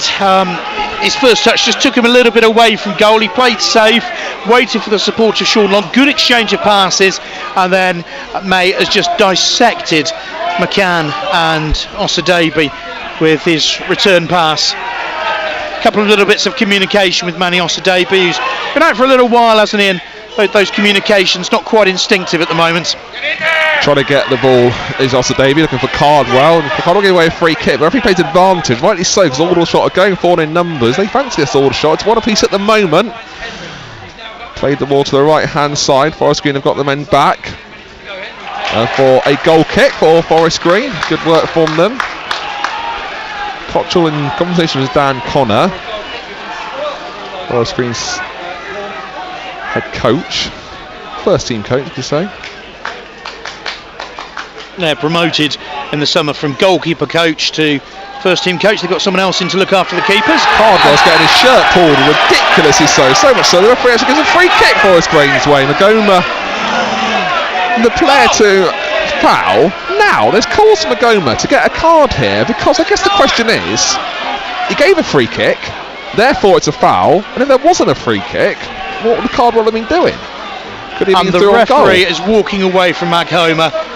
Giving nothing. Whether there were other defenders who got back in behind Magoma, but that sort of thing has been happening all game to Harry Cardwell. He's had his movement restricted, arms round him, shirt pulled, and it's the first time he's actually got any sort of change. It's a little bit further out than the Aldershot. In fact, it's a lot further out. It's 10 to 15 yards out, 9 yards outside the penalty area, because the wall's actually inside it. Bang in the middle though, yeah. So the wall's in the middle. McCann goes for placement, gets into the wall again. May to McCann, back to goal. Innes is there as an option, but he plays it forward to Long, who's in the box. Long puts the ball back to McCann with a glancing header. Force can clear it. Knowles' shot gets blocked, but it's not over yet because Cardwell's trying to scramble and get the shot away. So it's McCann with another shot, and a save there from Dewhurst was another great one. Forest Green have it with Long, putting the ball in towards the far post. It's going to be in Dewhurst's hands. It's not, and it goes off for a corner. What a manic moment that was for Forest Green. And the Aldershot keeper's been heroic again. Real pinball stuff, wasn't it? First McCann had the effort, which was blocked by Dewhurst, and then the cross from Sean Long round the back, beat everyone, and Dewhurst blocking it at his post. He's gone down injured, and staying down injured at the moment. He's now just sitting up, but he needs to get his breath just for the just for the period of play, let alone he's up on his feet, no treatment. But chances there for Forest Green were plentiful. Knowles, McCann. Referees making sure the player's back 5 yards for Aldershot from the corner. It should be 10, but yeah, T-Tech, you've got to get at least 5 yards away. May plays the ball into the near post. Can he find Cardwell? Moore Taylor's there as well, and the ball's a handball. The Forest Green fans behind the goal are adamant that hit the player's hand. It might have done, but probably played into it. Very in taken quickly to McCann. Innes is still in the box. He's scoring for it. May puts the ball in there, looking for Cardwell with a glancing header, but it's overhit, going off for a goal kick to Aldershot. 75 minutes gone, still Forest Green 1, Aldershot 1.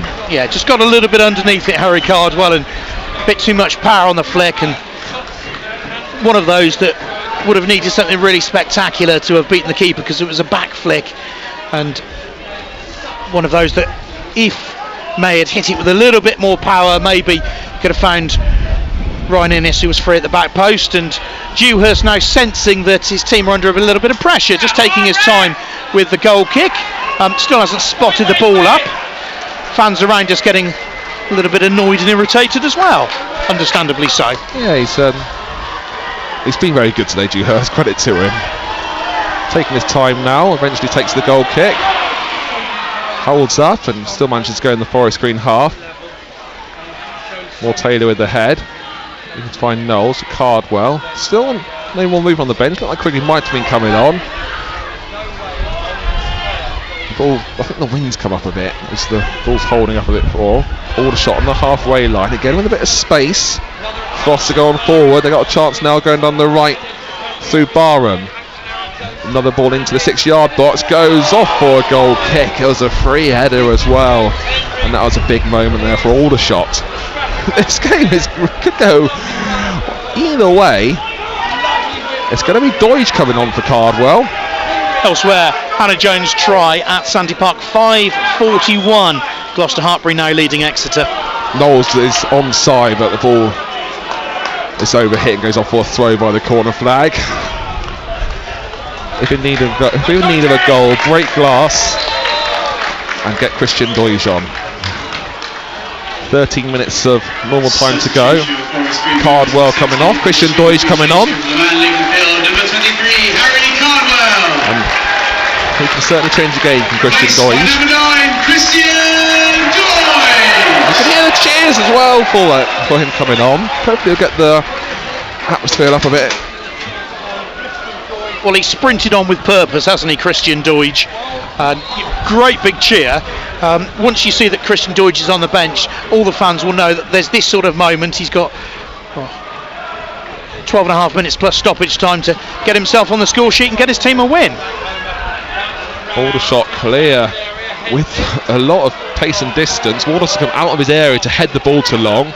To McAllister, looking to Davey, who gets the ball taken off him. Forrest can get the throw. Let's take quickly. McAllister should have really showed it to Davey, who was calling for it, but he leaves it for Long, who slows it down. And May gives the ball back to him, goes past the man, and can't find Davey. And Aldershot have space, and Frost goes forward, playing it over to Barron. Long gets the ball back for Forest Green though. To McAllister on the halfway line. Knowles is screening for the left hand side. Can Knowles get there? He fouls.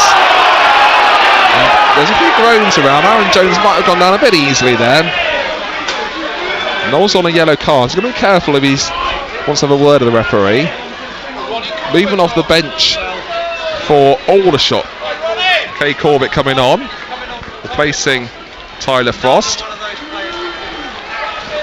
Substitution for Aldershot in the 79th minute, leaving the field. We've got 11 minutes of normal time to go. 79 minutes gone. Forest Green 1, Aldershot 1. Yeah, strange one, wasn't it, off that diagonal.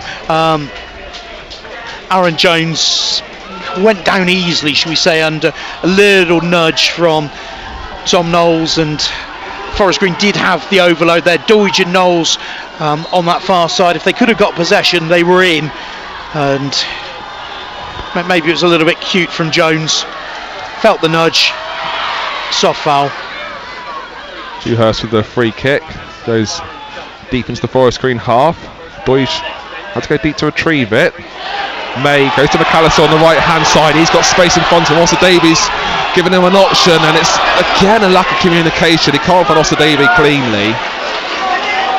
And there's a few times today Davies has been in the wrong place or given the wrong pass, and I just think maybe it's just lack of playing together the last few weeks. Yeah, I think it's just not instinctive, is it? Carl McAllister played a ball pretty much in front of him, expecting Davey to run towards. Davey kept his line in the middle. Deutsch gets a little 1-2. McAllister plays the ball across goal, forces the save. Can he get the rebound? Deutsch does get there, but can't get a shot towards goal, and Aldershot clear into the night sky. And scuff clearance from Aldershot for a Forest Green throw.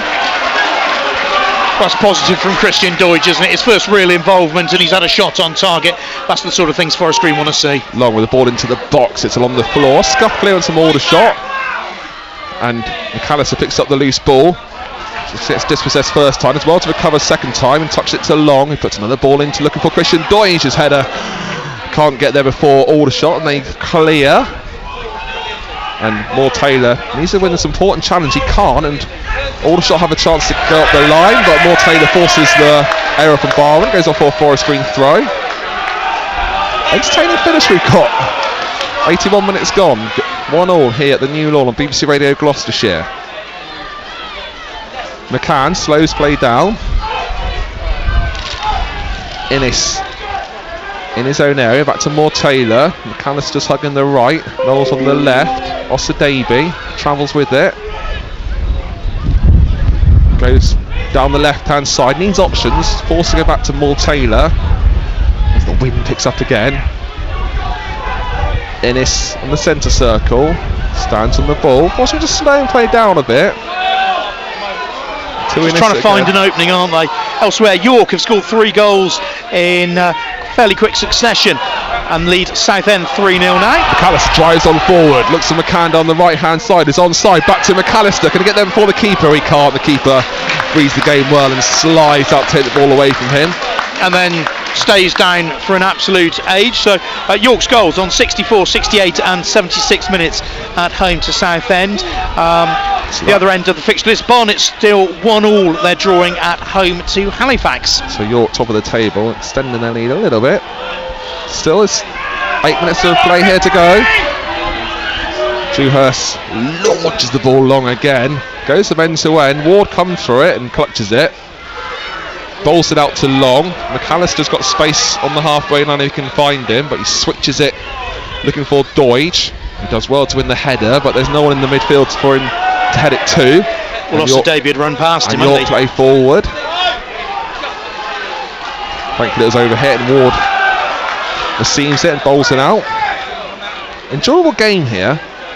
Let's just hope it's a good result for the Forest Green fans.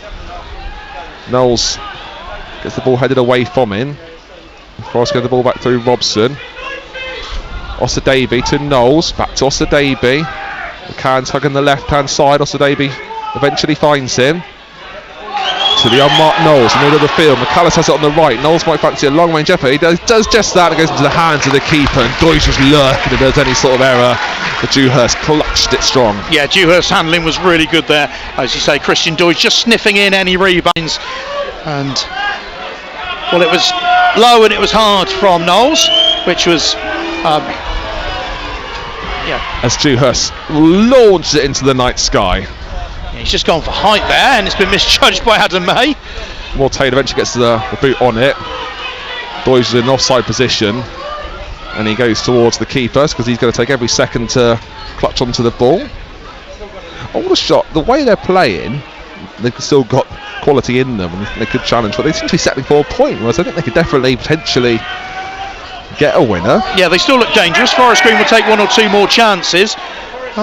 Just wonder if Dewhurst was on the edge of his penalty area there and outside it maybe.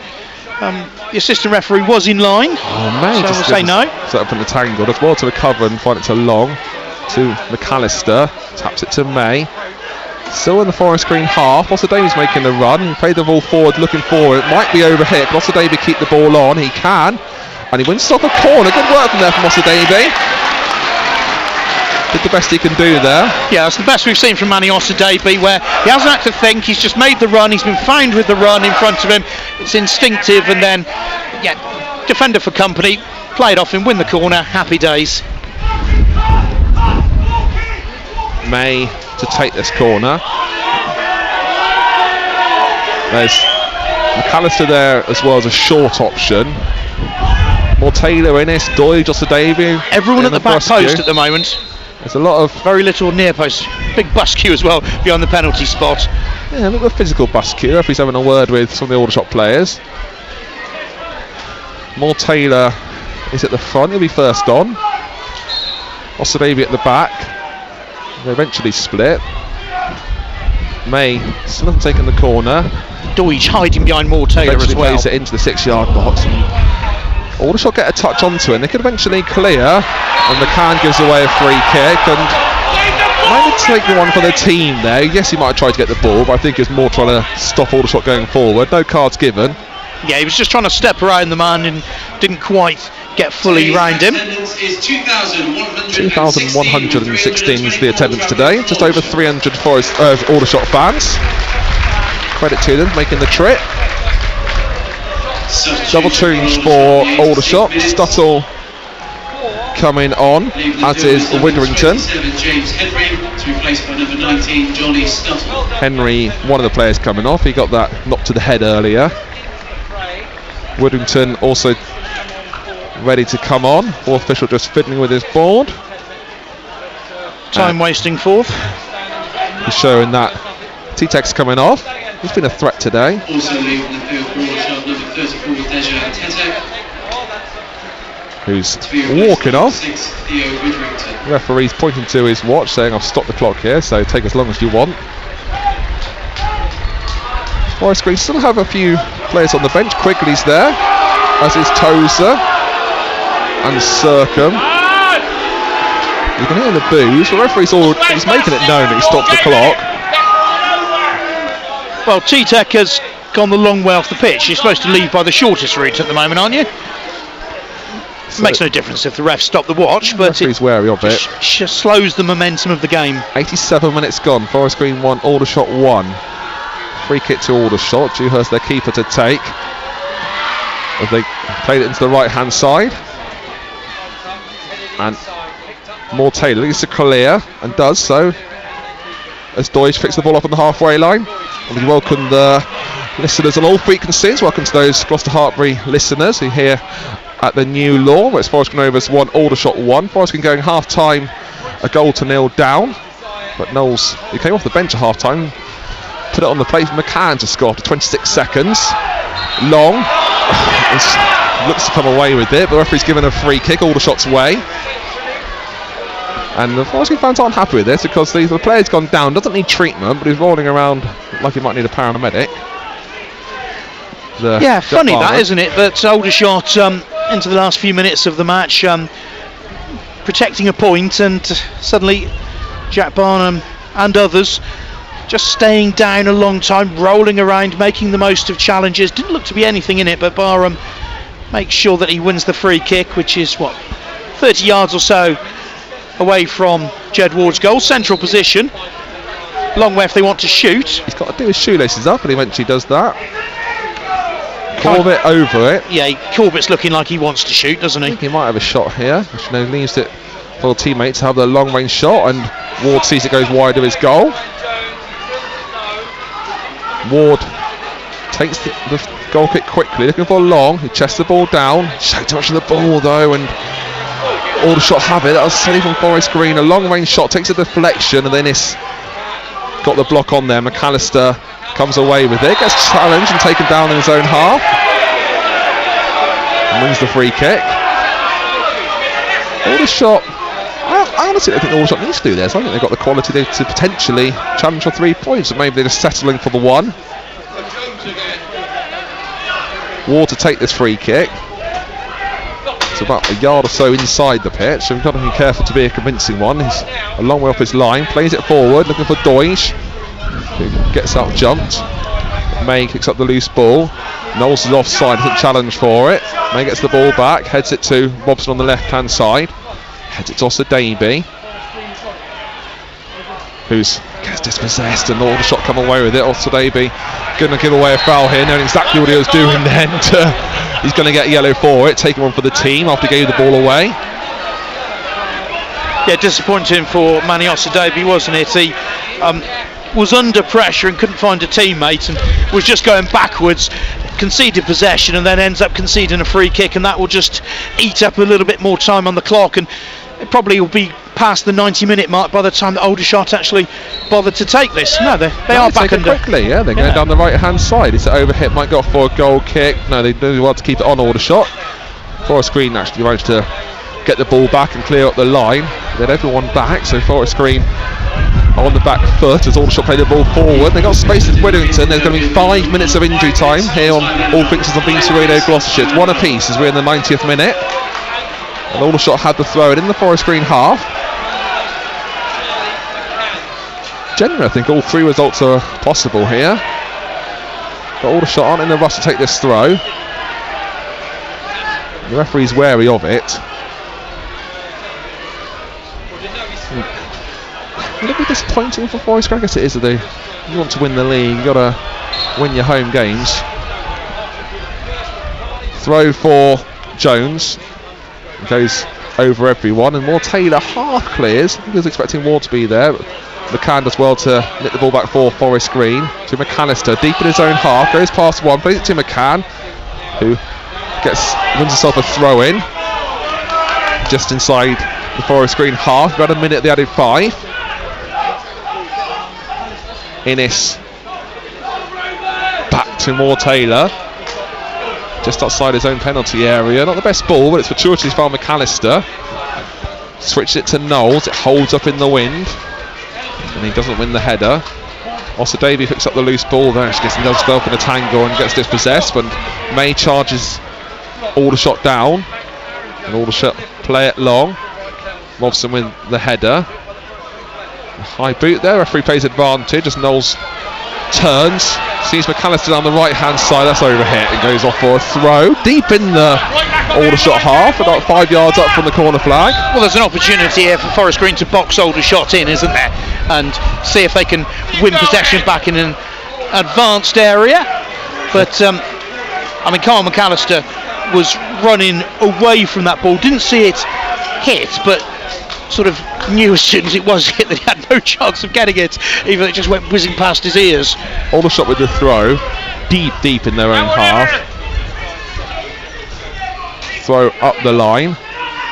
Long comes away, a free kick, and you probably the groans of Jack Barham who fell down. There might have been a bit of contact from Long, but Barham certainly made it wary of it. Well, I think Long was standing his ground. Barham was trying to barge his way into Long, and he's gone down under the pressure of Long standing his ground. Elsewhere in the Southern League Premier South, Gloucester City have gone down 6-0 today at Plymouth Parkway. Dewhurst to take this free kick. He's taking a while to do so. Just over 2 minutes of injury time to go. Dewhurst launch it long. He's got a big boot on him. He goes deep into the Forest Green half.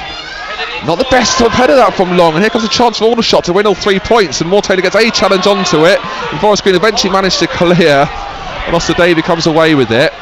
Leaves it for Knowles, who cuts inside, looking to go forward. He needs to find a teammate. Can he find Oster Davey down the left? He can't, it's over here. But Forest Green did manage to win themselves a throw. There's no need to put it out for a throw, it was trickling out anyway. Yeah, I think it was just safety first, wasn't it? It was good by Manny Oster Davey. Some big challenges going in there. No hint of a foul by Forest Green, but just need possession and territory at the moment, Rovers. Deutsch brings the flick on, looking to find McAllister, goes off for a goal kick instead. And Aldershot have done very well at managing this game, actually. They have. I mean, there's been if you like, the gamesmanship, the game management, the time wasting, but when the ball's been in play, they have competed very, very well. They've always looked dangerous, and there's going to be a yellow card. Well, there should be. Dewhurst for just taking the mick a bit too long. But he probably doesn't mind with his diesel. Ironically, it's wasted more time getting the yellow card. Yeah, which should be added on, but probably won't be. Takes the goal kick within the last 45 seconds. They added 5, 1 apiece. His kick goes from one end to the other. Long comes away with it. Needs the man on shout. And he goes forward. Don't get this just there. Now that's a horrible challenge on him. Really late. And no card. Well, Barham's had 2 nibbles there at Long and eventually brought him down. And you're right, no card. If Forest Green were the away team today, you could believe it in terms of the way that some of the decisions have gone. Ward, in the last 15 seconds, plays it Long, looking for more Taylor. Aldershot clear. Off for a throw. Long thinks it's going to be, hopes it's going to be. It's actually well kept on. And looking to go past Long, and Long's on a yellow card, doesn't commit himself. Can Aldershot steal all 3 points at the end? They can't, because Mobson intercepts, goes forward with an injury of injury time now. McCann forward to McAllister, goes past one challenge, drives on forward, goes past another, needs options. Oster Davies there on the left hand side, it's still McAllister, showed too much of the ball, and Aldershot clear. Can they score in injury time? It's such an open game. Last 2 minutes they've blocked. Forest Green have another chance to McAllister, and they go forward. There's chance to be the team. Both teams are knackered. Shattered at the end of the injury time here, the new lawn. Oster David, they've got to do something quick. Forest Green, they want all 3 points. Opens up for him to McAllister. McAllister goes past one, wins us on a free kick. No, he doesn't. Referee gives Forest Green a free kick. He teased us, referee, thinking he's going to blow up for the full time. Referee had to think about, or be told by one of his assistants, yes, that was a free kick. It was right in front of him. Carl McAllister had his legs taken out from underneath him by Kai Corbett, and he was indecisive about giving the free kick. So at times I've been baffled. It's been a frantic game. Yeah, with a frantic finish. Either team had a chance to put break there. So Forest Green, they're going to finish this game with a free kick. May, 40 yards from goal. Win behind him. Aldershot at the high line. They clip it into the box, and it's overhit and goes off for a goal kick, and it goes the full time. We're still at the finish of the game there. May looks up to the sky. Forest get to settle for a point, but firstly, Paul, that free kick wasn't the best. No, it wasn't. It's one of those where almost you want to do something unorthodox to keep the ball in play. Whether that's shoot from 40 yards, even if the goalkeeper is expecting something else and it's an easy save, then just do something. There might be a rebound. Deutsch follows it in, but that is a strange end to a game which both teams have looked very threatening amid difficult conditions. Ryan Innes has got the man of the match Jamie Robson for me, with 2 really important goal line clearances for Forest Green. Carl McAllister was always dangerous as well. Forest Green just not quite enough chances, especially as the game wore on. Christian Deutsch had that one shot, having come on with a quarter of an hour to go, and Dewhurst didn't have to make too many more saves after that, did he? And yeah, that'll be a disappointment for Forest Green. He was busy early on in the second half, but once Aldershot went into game management mode, they were able to see it out relatively easily, and Forest Green, despite huffing and puffing, weren't able to create the clear chances in the second half. There weren't that many, were there? No. Really think of Forest Green, where Aldershot, when you think of Jamie Robson, who's cleared twice off the line in that second half. You're probably looking back on reflection. Forest Green, of course, at home wanted 3 points. A point you could say is fair result, really. Forest Green had many chances in the first half. They scored 30 seconds into the second half through McCann after Knowles made a decent run. But you're right, Aldershot did a good job at managing the game, frustrated Forest Green. It all ended a bit poorly when that May free kick went straight out for a goal kick. And Steve Cottrell, it's hard to read, and hopefully we'll be able to give you his reaction here on Steve Kitchen's match day. Doesn't show his emotions too much to us after the game, but I imagine he might be a little bit disappointed. Yeah, I think so. But in terms of where they were at half time, Aldershot a goal ahead after a fortunate deflection from their point of view, an unfortunate one for Forest Green. They turn that around so quickly at the start of the second half that expectations rise, don't they? And Aldershot didn't wither under that pressure. They didn't collapse, and Forest Green have to settle for a point despite plenty of effort, plenty of pressure, but just couldn't quite convert enough of the chances. The one they did convert, Charlie McCann, really sweet finish. Tom Knowles, instant impact on as a sub, and at that point, Steve Cottrell looked a genius of a manager, didn't he? Whatever he said at half time worked, but probably actually as well, Aldershot just not quite fully switched on at the start of the second half. Once they did switch on, Forest Green found them much more difficult to break down. And if you look at the table, Paul, they're only 2 points off top, Forest Green, with a game in hand. So I think not much has changed really. I know we're just waiting for the full times to come in. I think York are convincingly winning against Southend, and Barnet were 1 apiece at Halifax. Yeah, Barnet have drawn 1-1 at Halifax. That's the result. York's 3-0 up at home to Southend. That game's still going in stoppage time. So Forest Green still 2 points off top of the table. They're in third with a game in hand. So you could argue it's in their own hands. Yeah, really, it still is, and we're not at the halfway point of the season. York and Barnet are. York on 48 points along with Barnet. Forest Green 46 points with only 22 games played. Listen to Steve Cottrell's post-match thoughts here on Steve Kitchen's match day. Entertaining game here at the New Lawn. Unfortunately, Forest Green only coming away with a point. Full time here at the New Lawn. It's Forest Green Rovers 1, Aldershot 1. Thank you very much, Billy Hunt, Paul Furley, your commentary team at the New Lawn here on BBC Radio Gloucestershire. That's the way it's finished. Love your thoughts as well. You can get in touch in the usual way. It's on the text lines. You can get through on 81333. 81333. If you send a text message, start your message with the word Gloss though, and then I'll be able to read it. GLOS, and then your message to 81333. On WhatsApp, it's 08000 321 333. 08000 321 333, and you can come through on X as well. It's at BBC Gloss. Steve Kitchen, BBC Radio Gloucestershire. Yeah, we'll get reaction from the Forest Green Rovers camp between now and 6 o'clock, and of course the Gloucester Hartbury camp as well, where they've had a very successful afternoon. BBC Radio Gloucestershire. On Christmas Eve, we stay out really late. We watch Christmas films and we go to bed late. My parents give me Christmas Eve boxes. I got Christmas pyjamas. Me and my mum always have a Christmas buffet. We watch lots of films and we definitely go to bed very late. It's really exciting and I can barely sleep. Yeah, I can barely get to sleep. We leave out cookies and milk for Santa. I leave out homemade cookies, and my mum said we could make reindeer food with oats and sprinkles and carrots. Coming together for Christmas. Have a lovely Christmas. With BBC Radio Gloucestershire.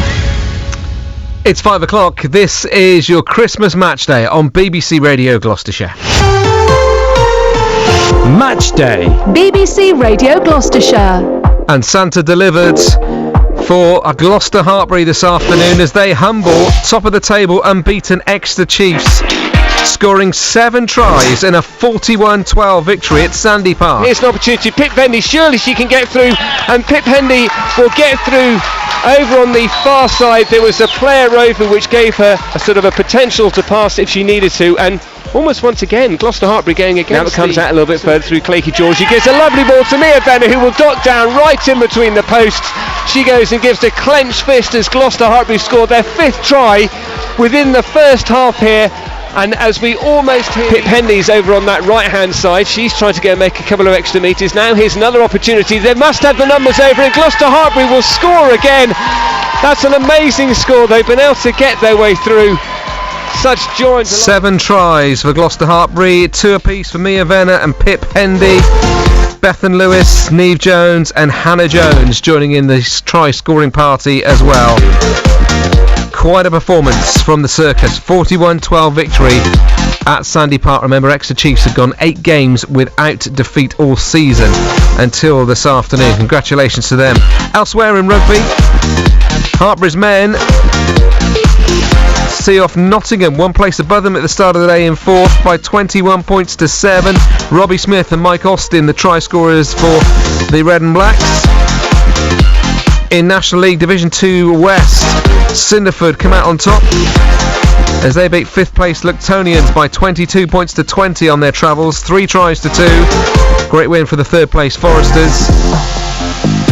In our other commentary match of the afternoon, Forest Green Rovers have to settle for a point. Long's header isn't the best and gives it to the player in red and blue, and Aldershot down the left hand side. Opens up again for Forest Green, and shot goes in, takes a ricochet, it goes in the back of the net. A horrible deflection. Jones will take the plaudits. Knowles on the left hand side, we can unleash him, he does. There's a bit of touch and go. He's fresh off the bench as Knowles, it shows, puts the ball to McCann, 6 yards out, scores within 26 seconds of the second half. Forest Green go ahead. Great break, finding Knowles down the left, puts it on a plate for McCann. Here's your Christmas present, Charlie. Thank you very much. Couldn't add to that goal though. Rovers draw 1 apiece then at home to Aldershot. Charlie McCann with the goal there. There was a massive shock in the Southern League Premier South. 20th place Plymouth Parkway beat 3rd place Gloucester City by 6 goals to 0. 4 goals coming in the second half, 2 in the first. The Tigers are tamed. In Division 1 South, Bishop's Cleeve are 3-0 winners at Shaftesbury.